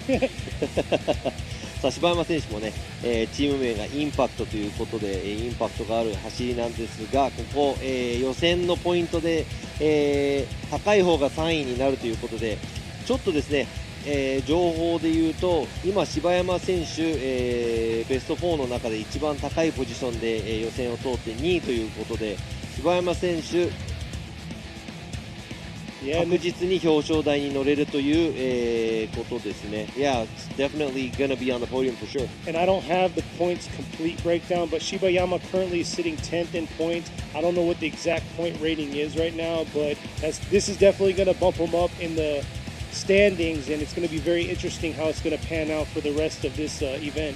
そしてこちら、柴山選手の今現在、10番手なんですが、ポイントランキング、何点入っているかというちょっと情報が今ないので言えませんが、ここで、柴山選手もできる限り進んでいって、シリーズあと2戦、この後あと2戦あるので、チャンピオン争いにも多分、参加したいだろうとは思いますが、さあコースの方を、清掃しているスタッフの皆様ありがとうございます。 Thank you to the trackside workers for cleaning up the track, laying down some chalk, making the track look pretty again. Man, this weather today, I was very worried about it. Like I told y'all, we had storm clouds, we had a little bit of a little rain happen. It didn't really last too long, but now here we are, beautiful weather. It's very unpredictable out here in the mountains. いや本当山の中なのでね、先ほど午前中の練習の時にちょっとなんか小雨みたいなのが降ってきてドキッとしたところなんですが、今はもうフルドライ、そして、最高の天気といった、And you can see the view right there, beautiful view. will also be out here next weekend for the pro drivers. We'll see how they do, but it's not going to be this track layout, so tune in for the next weekend. こちら画面に映っているのが、この奥吹モーターパークの周辺の景色、そして、ワンメイクタイヤである横浜タイヤ、our Spec Tire Series、supported by Yokohama's everybody on 8009、全選手アドマン AD09 を履いた、このバトル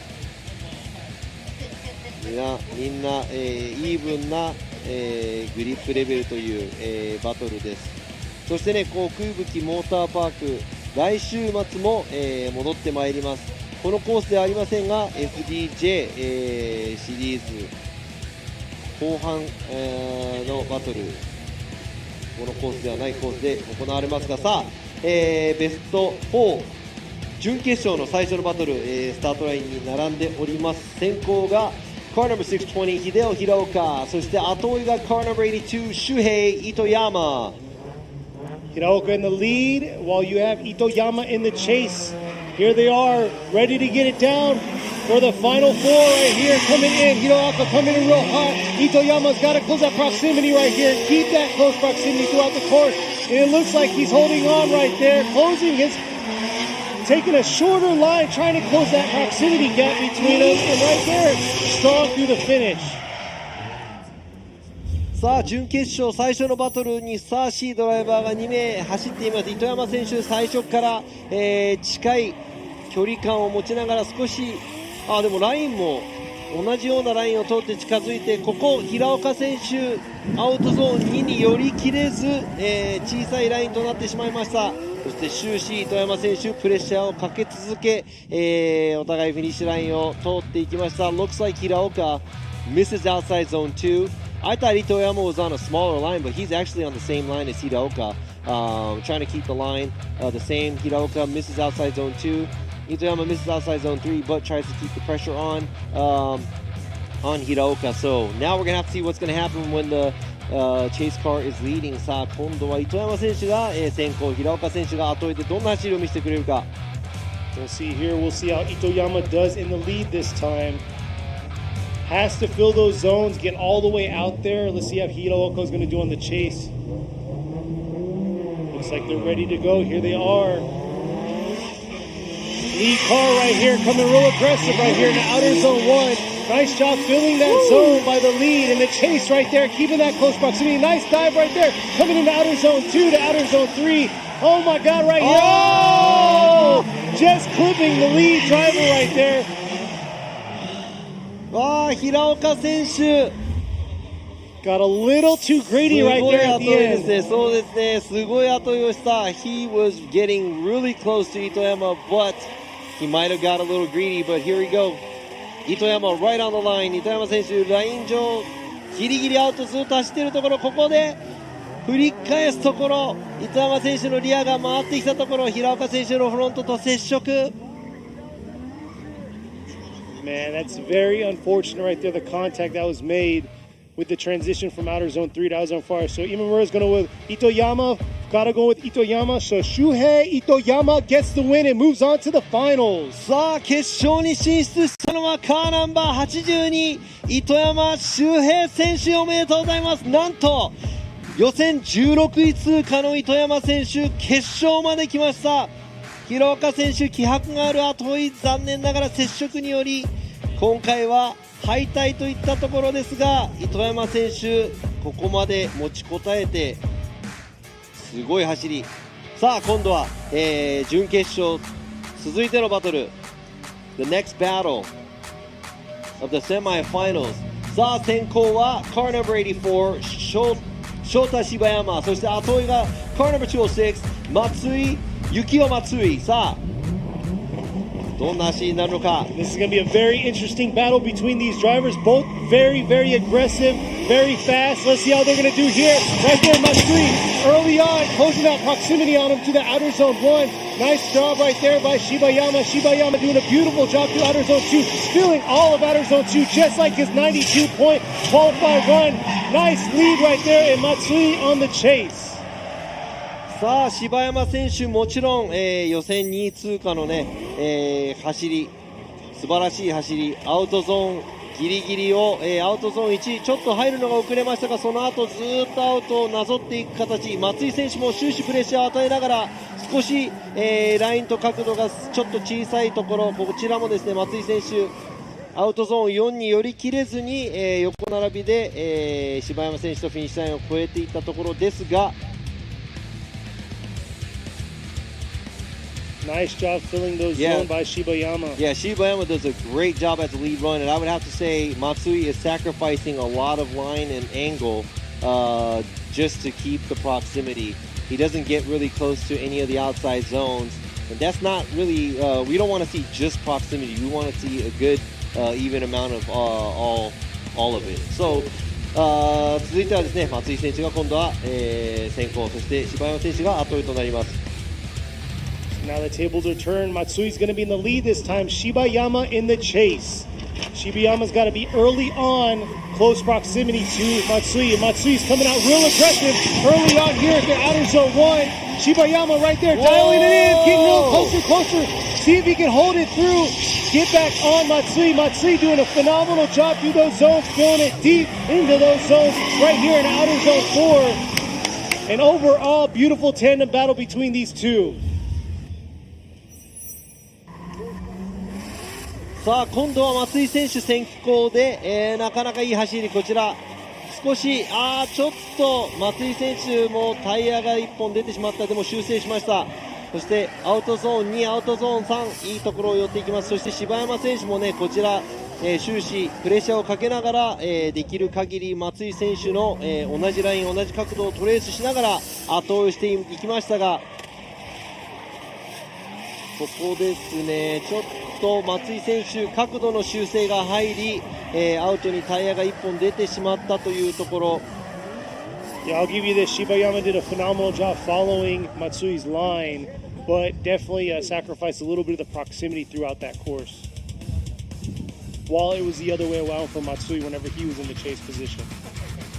So here we are. Yoichi Muraro going with Shibayama. Yukata going with Shibayama. So Shota Shibayama gets the win and moves on to the finals. さあ準決勝2つ目の戦いは柴山翔太選手勝ち上がりおめでとうございます。松井選手残念ながらここで敗退となります。ベスト4、で止まってしまいました。さあ、次回も、コンスタントにここまで勝ち上がっていくんで、次回、もっと高いところを目指してくると思います。頑張ってほしいです。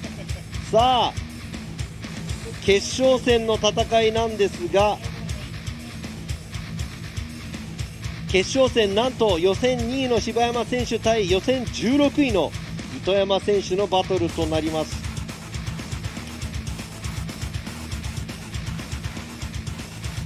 いやーもうちょっと興奮状態が、続く中、very excited and I'm gonna have to cool down for a minute, so I guess I'm gonna take a short break. Hey, but don't go go get anywhere. something to eat, go get something to drink. This is going to be a very good battle for the final right here for round 4. すごい決勝戦になるというのでね、皆さん、楽しみに待っていてください。少し用意している間、こちらをご覧ください。フ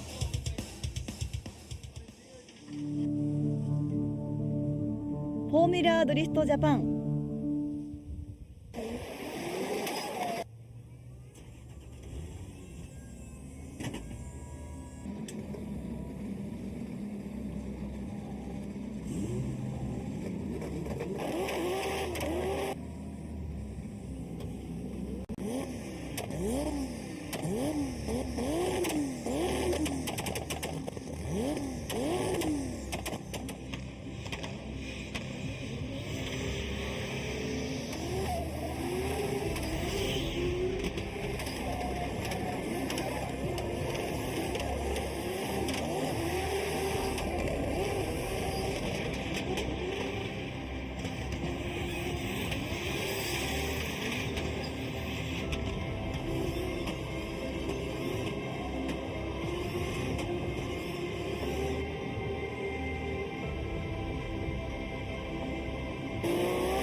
横浜。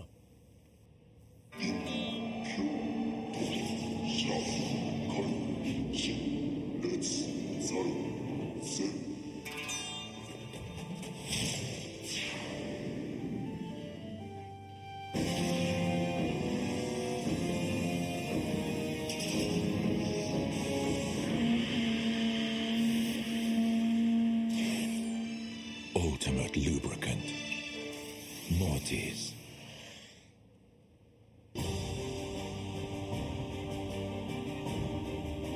The brightness called brilliant. Blinding and vivid. Valentine. What's up, guys? It's Frederick Gaspo, and I use RSR suspension on all my drift cars. I love RSR. Iyo RSR Ichiban.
フォーミュラードリフトジャパン。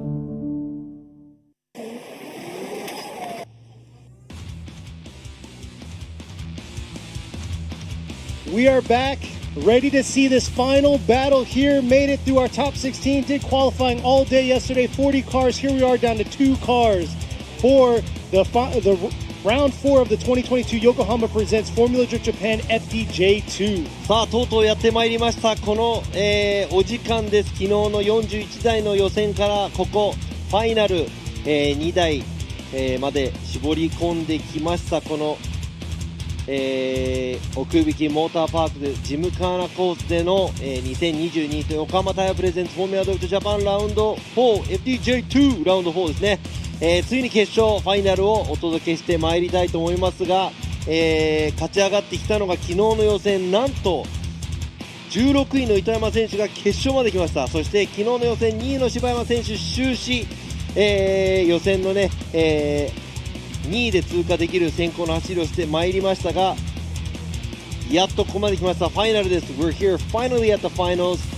何が起こるか分かりません。We're going to see how this goes. Shiba Yama did a phenomenal job all day yesterday. Got a 92 point on his qualify run. Here he is making it to the finals, but he's going against Itoyama that's battled himself from 16 all the way where he's at, just making the cut to be where he is. さあスタートに、並んでいます車両。先行カーナンバー84翔太柴山、そして後追いカーナンバー82周平糸山。さあどんなバトルが繰り広げられるか。ファイナルです。皆さん決して目を離さないで。 Here we go. Shiba Yama in the lead in the Impact Hardcore Racing JZX 100 Mark II, ripping and gripping and coming into outer zone 1. Nice job filling outer zone 1 right there. doing what he's been doing all weekend long here, filling the zones, deep in all those zones, coming back around. But man, Itoyama right there on his quarter, finishing strong in the chase position. いやー、初めてちょっと糸山選手焦りが見えたのか、アウトゾーン1、タイヤ1本出てしまった。しかし糸山選手も同じラインを通って終始プレッシャーをかけている、状態。ここで柴山選手アウトゾーン4、寄り切れないところ、糸山選手ずっといい距離感で、後ろを走っていますが、こちらドローンの映像 Looking at the drone, you could tell Shibayama, first time he's making mistakes here. He dips the tire at outside zone 1. Itoyama keeping the pressure, a little bit small of a line, but right there Shibayama doesn't make it all the way out to the outside zone 4 either. So I'm not sure if this is a pressure for being here in the finals. さあこれは決勝のプレッシャーなのか、お互いボロが出始めたのか。さあ入れ替えて今度は糸山選手が先行、柴山選手が後追いです。So now we got Itoyama with the Makeup Garage B2 180SX in the lead position. Let's see how Shibayama is going to do in the chase. Definitely has to keep this close proximity, but at the same time, fill those zones. But here we go. Lead car Itoyama doing a nice job there, dipping the tire through outer zone 1. But let's see if he can make it up here through outer zone 2. And there you go, outer zone 2. Filling zone outer zone 3. Shibayama just holding on, trying to keep that close proximity. But making a little hiccup through that transition from outer zone 3 to 4. さあまた難しいジャッジになりそうだ。糸山選手先行で、柴山選手とちょっと同じようなミス。ここでタイヤ1本出て、柴山選手、糸山選手と同じような距離感、終始プレッシャーをかけ続けています。違いと言ったら糸山選手アウトゾーン4をトレースできる、できたところ、柴山選手はちょっとアウトゾーン4小さくなってしまった、部分がありますが、さあこちらドローンでの映像。 The only difference that I could see by both these drivers, Itoyama makes the same mistake Shibayama does at outside zone 1, dips the tire, but he is able to fill outside zone 4. So let's see if that's going to make the difference for these judges. But yeah, definitely it was a copy paste for both ends, but it's a lead to lead, chase to chase cross comparison. We'll see. Maybe we can see a little bit of a side by side view here. But here we go, another view of Itoyama's lead. Right there's the dip of the tire for the lead and the chase car. Coming around, outer zone 2 is about the same for both cars. Man, they're doing a great job.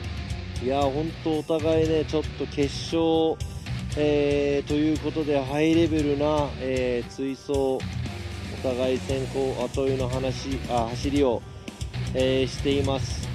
I mean, this is perfect for it to be the finals because both the drivers are doing a great job. We're just, looking at the small differences. Yeah, we'll see here. We're going to get another replay right here. Shibayama is going to be in the lead this time. Same thing right there. Copy paste right there. Coming through outer zone 1. Beautiful job through outer zone 2. But then losing a little bit there through outer zone 4. Not able to fill that zone in the lead. So we'll see what the judges have to say right here. This is the finals for round 4 here at Okuibuki Motor Park for the Yokohama Presents Formula Drift Japan FDJ2, the spec tire event. This is a feeder series into the pros. さあ、ジャッジの判定が決まりました。それでこれが出るということは When you see this at the finals, we already know it's a one more time. I was going to say, wait, why are they showing the results? One more time. 柴山選手、糸山選手、もう一回 One more time となります。さあ決勝にふさわしいお互い、熱いバトルを繰り広げています。糸山選手先行では、柴山選手が行ききれないアウトゾーン4を通れて、後追いでは柴山選手が糸山選手と同じラインに乗せられるアウトゾーン2から3にかけてですね、同じラインをトレースできたということで、先行が糸山選手の、有利、そして後追いが柴山選手の有利と、いうことです。ということでお互いもう一回、走っていただきましょう。Yeah, I'm okay. I'm okay with this. I mean, a lot of y'all are out there expecting one more time. You guys probably saw that Itoyama did a slightly better job as a lead car because he did fill outside zone 4 where Shibayama wasn't able to, but Shibayama was able to stay on the same line when he was chasing Itoyama, giving him pressure. Where Itoyama was he had to run a smaller line at outside zone 2 and 3 area. So that's one more time by both of the drivers. Man, this is great. いやーすごい楽しみですね。この、お互い今ですね糸山選手のピットでタイヤを交換しているのが見えます。There you go at Itoyama's pit, changing the rear tires out, about to go into another battle, a one more time battle with Shibayama. Yeah, this has so far been a good top 16 overall, and it's been very interesting because the top 3 drivers have been knocked out. So these two right here, and I mean, right now, Itoyama is sitting at like 30th, I think, or something. So this is a huge jump for him. This is a huge progression. But, I mean, he didn't make it to every single round this year so far.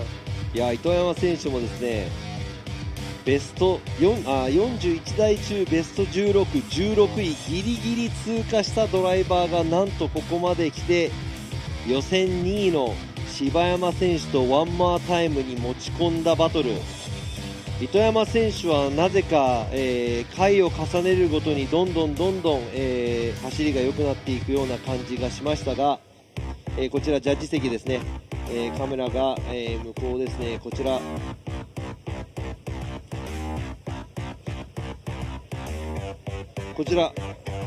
暴力はダメですよ。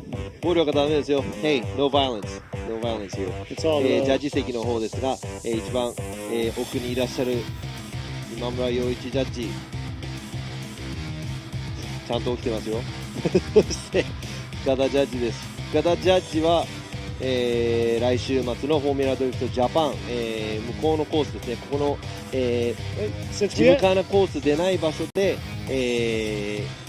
走ってもらう選手の一人です。We have some time, so let's ask him how's his experience this round of judging. This isn't his first time coming out to judge for FDJ2, but I mean, how is it this time around? There you go, Shibayama's team right there. It says impact, just like it says I never lose, I either win or learn.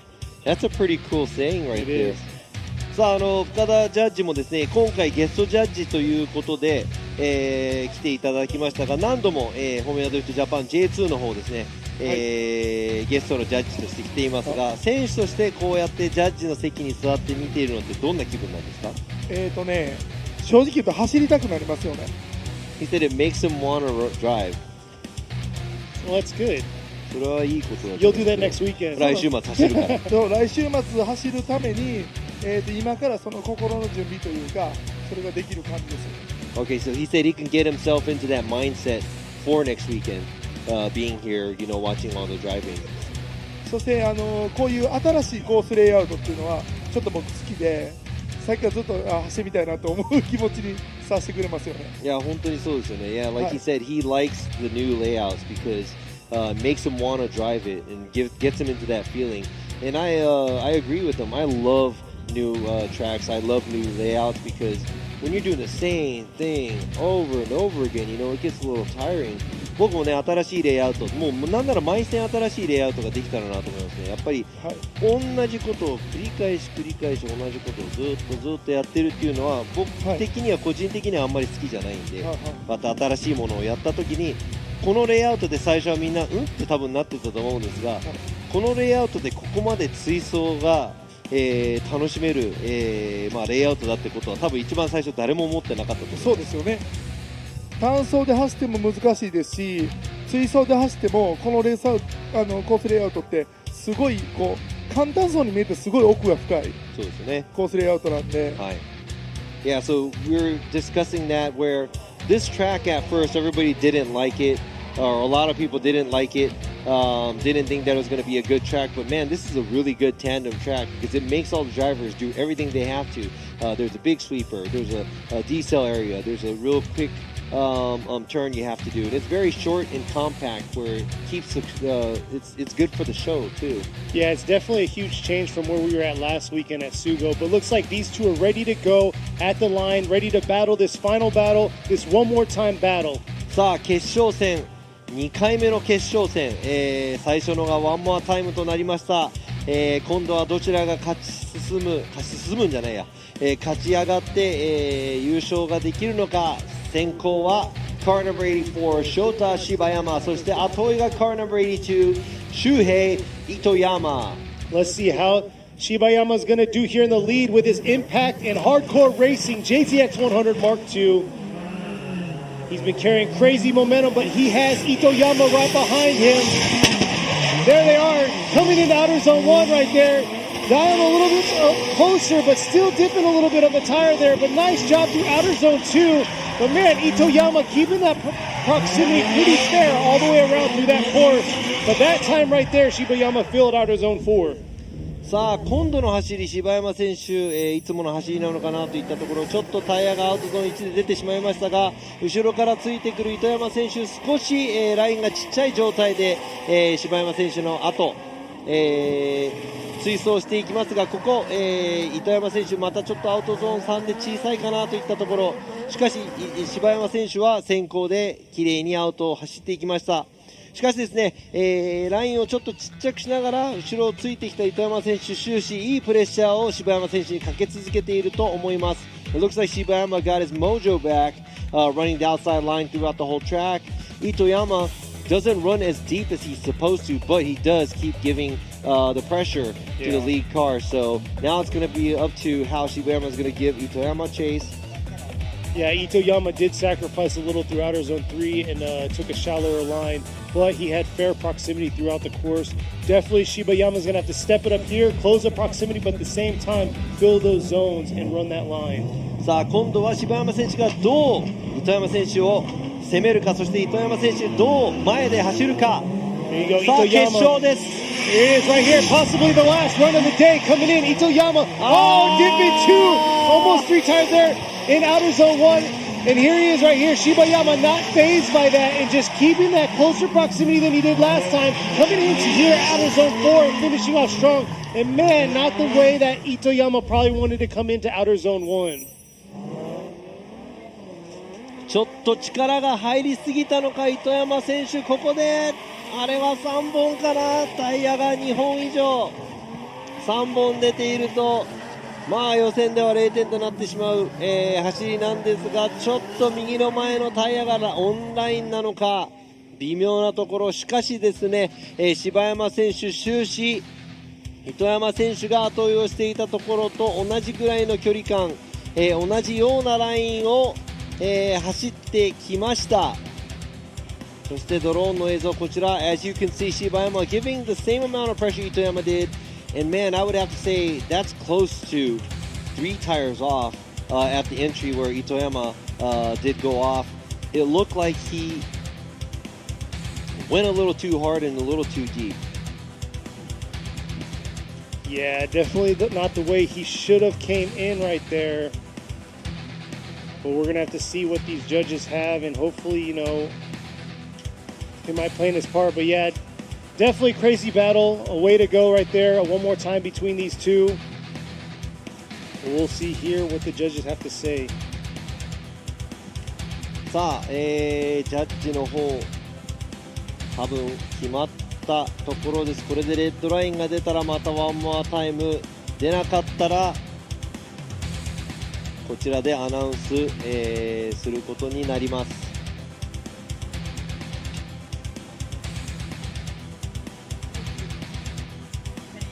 Keeping the suspense up right now. さあレッドラインが出ないということは、 So it looks like we're not having anything pop up on the screen, and looks like they're cleaning a little bit of things up. So it looks like we have results that we're going to give y'all here soon. Thank y'all out there on the live for tuning in with us. This has been a crazy day for Top 16, but I must say beautiful weather up here in the mountains of Okuibuki Motor Park. いやライブストリームの方でもねチャットの方、英語配信の分、日本語でも配信していますが、コメントちょっと英語の方いっぱいありますが、ライブストリームでもねお付き合いしていただき皆さんありがとうございます。そしてね、現地ここにね足を運んできてくれた、皆様にもね、本当に感謝です。さあこちら予選2位で、勝ち上がってまいりました柴山選手が、ジャッジ席の前、そして予選16位で決勝まで上がってきたこの糸山選手もジャッジ席の前、そして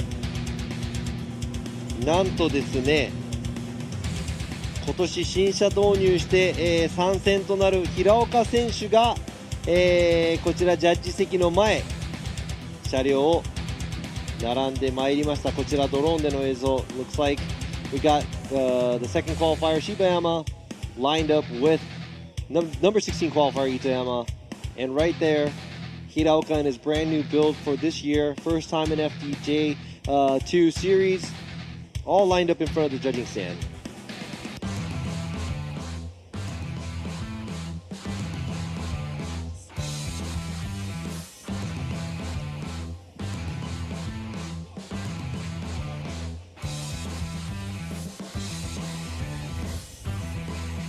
いや天気にも恵まれまして暑すぎず涼しい本当ドリフト日和かなと思いますが It's nice and sunny out. I'd have to say this is like the best weather to be drifting in because it's not too hot. There's a nice breeze going on. The 3 podium drivers are lined up in front of the judging stand. ジャッジ席の前にですね、表彰台3台のドライバー、今回、優勝したドライバーは誰かと、もうすぐですねこちらの方からアナウンスさせていただきたいと思います。 I'll be announcing the winner of this round. Looks like they just pulled a rag out of his fender well. One of his mechanics must have left it there. It's his good それ luck フェンダー towel. に入ってたんですか？ It's his good luck ホイ towel. ールそれ幸運のタオルかもしれないんで取っといた方がいいかもしれないですよ。 That's his good luck towel, yeah.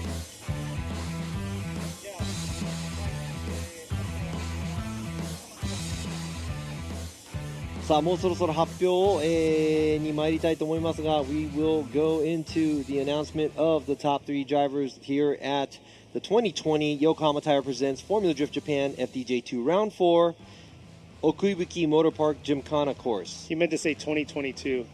What did I say right now? 2020. Yeah, It's all good. That's 2 what I'm here years for. ago. I'm just 2 here to years correct ago. you. Yeah, 2 years ago. Living in the past, the good times. さあ、ちょっとね、Very- じらすようなんですが、 I must say though, very cool to see 3 different type of cars up here sitting podium. Our first round at Suzuka, we had an R32 podium, and then here we are right now, 3 different generations of cars sitting up in front of us. このね、表彰台に上る車のこのバリエーションも本当今回も楽しい、限りですが、1戦目はもう R32 祭りだったんですが、ここ、100のマーク2、180、そして、86と、バリエーションに富んだドライバー、そして多分ね各地方から、来ているドライバー、そして、多分ドリフト歴とかいろいろ全然違う箇所から、こうやって集まって、表彰台を一緒に登れるという素晴らしい、競技だなと本当思います。I think it's a great event because these drivers from different areas, different cars, different age group, different how can I say it, knowledge of driving.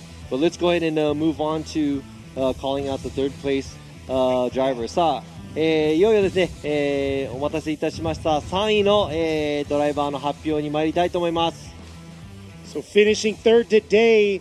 Right now he ranked coming in 5th, but looks like he's going to be moving up in the ladder right now. In the team HRK Rapid, 8-6, number 620, Hideo Hiraoka. おめでとうございます。で、県620平岡秀夫選手、チーム HRK ラピッド3位表彰台です。シリーズでは5位、そしてここで表彰台に立ったら、もしかしたら、シリーズランキングもっと上に上がっていくんでしょう。おめでとうございます。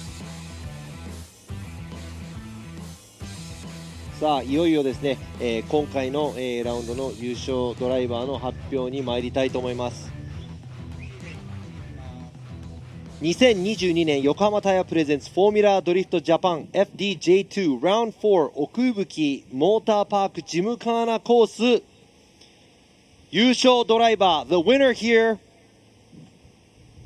goes to car number 84 Impact and Hardcore Racing JZX100 Mark II 翔太柴山翔太選手今回見事優勝おめでとうございます。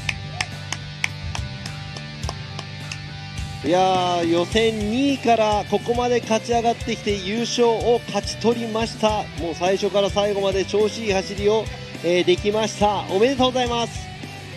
Well, this man right here, he finished second, fought strong. He was in 16th for qualifying, just making it out of the 40 drivers. It's going to be number 82 with the Makeup Garage B2 180SX, Shuhei Itoyama. おめでとうございます。糸山周平選手ゼッケン82番、なんと昨日の予選16位からここまで表彰台に勝ち上がってまいりました。おめでとうございます。さあ、1位のドライバー、今回優勝ドライバー柴山選手にですね少しお話を聞かせていただきたいと思います。 Let's hear a few words from our winning driver Shibayama. Gonna ask him a question or two to see how he feels right now.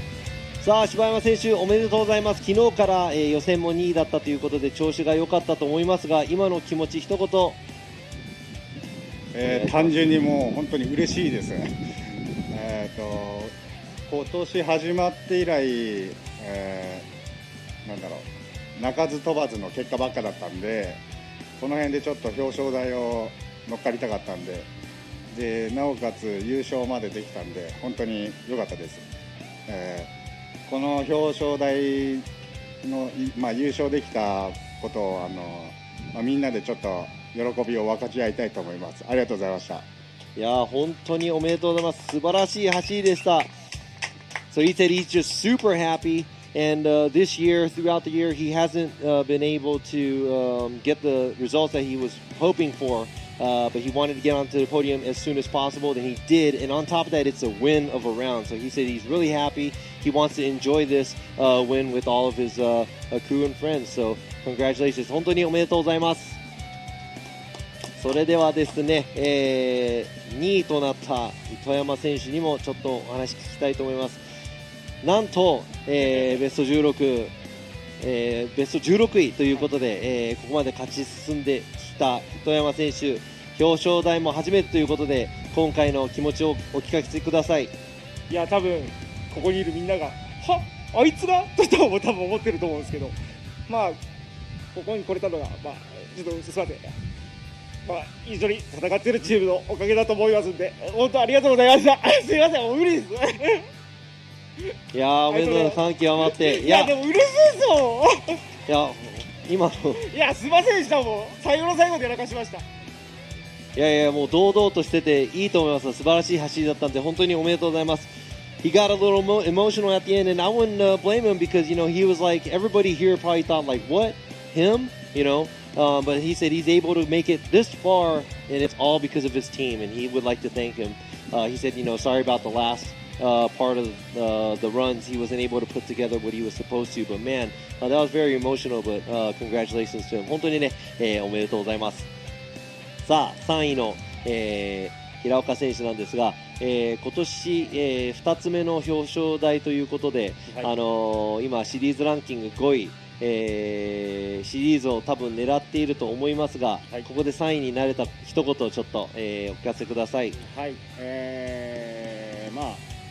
ちょっと初めはちょっと走ったことなくて自分も練習しなくちゃなっていう感覚だったんですけど、やっぱり車の差がここがすごくなくてもパワーがどうのっていうんじゃなくやっぱ上手な人は上手なので改まって勉強させられる場合でもあったし、こうやって一応今日3位になれたということで、シリーズランキングがちょっとでも上がれば、最終的にシリーズ優勝を目指していきたいと思います。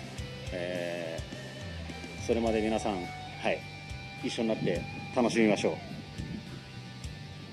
楽しんでます、僕らも。はい他のダイバーもみんな楽しんでると思いますので。地方地方でやっぱり上手な人とか得意なこういうコースレイアウトでやっぱり上手い下手っていうよりはやっぱ得意不得意がやっぱ出ると思うので、やっぱマシンのセットアップとかもその地方場所場所でやっぱ上手な人はいるなっていうのは改めて今日感じました。はい、はい、いやー本当にね、ベテランドライバーらし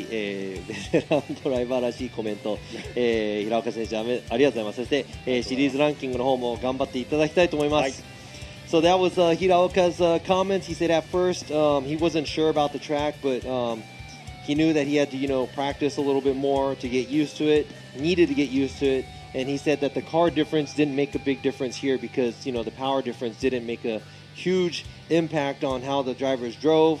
And he said, depending on the track, there's drivers that are really good and who's not good. And he figured that even there's a car difference, the good drivers are good wherever they go. So he was able to learn a lot here. And being third here on the podium, it's going to help him out on the series. And he said he is gunning for the championship.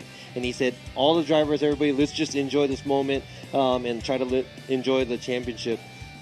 And as we were speaking a little, he said, doing these tracks at different areas with different layouts, he sees the difference in the drivers where some of the drivers are really good at some tracks, so you have favorites in areas that you don't like and like.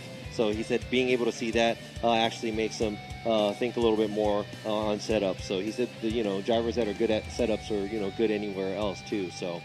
ということでです、今回ですね、2022年横浜タイヤプレゼンツフォーミュラドリフトジャパン FDJ2 Round4 奥井吹モーターパークジムカーナコースからお届けしてまいりましたが、こちら、ドローンの映像で上からですね、真ん中の柴山選手シルバーの JZX100、優勝ドライバー柴山選手、2位が準優勝板山選手黄色い 180SX、 そして3位の、平岡選手が青い86、こちら4戦目終了したところでスケジュールが出ています。ラウンド5は岡山国際サーキット、10月7日から8日、そしてラウンド6ファイナルですね、富士スピードウェイのですねマルチコース静岡県にあります11月26から27です。 So yeah, this is going to be definitely crazy because we're here at this Gymkhana course, really small, and we're going to be moving on to Okayama next round, which is a huge course.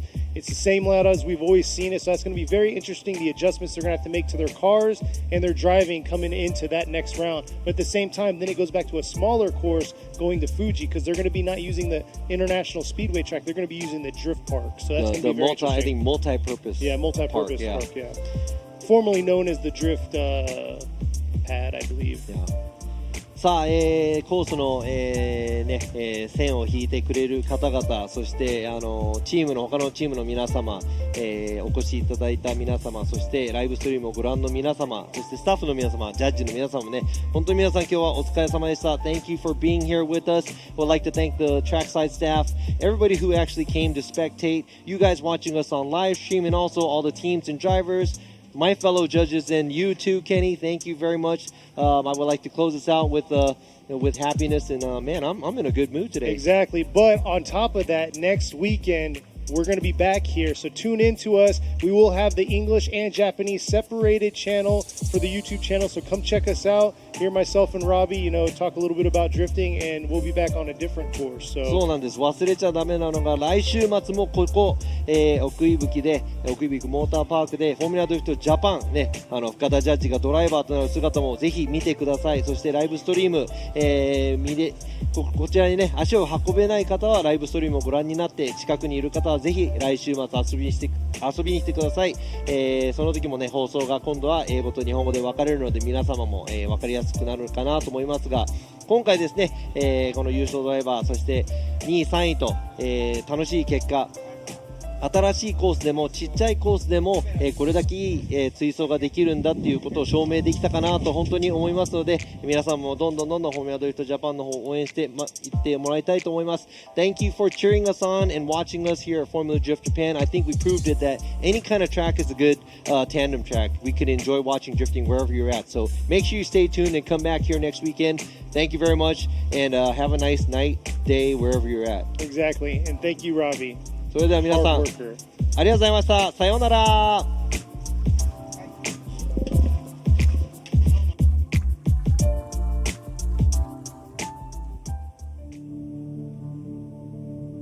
フォーミュラードリフトジャパン。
横浜。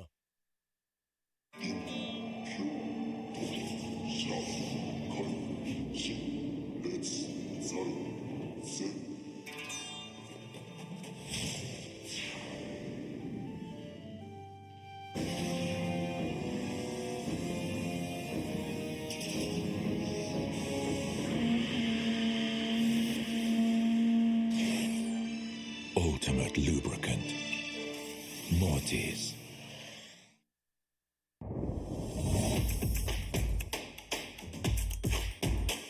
The brightness. Called brilliant.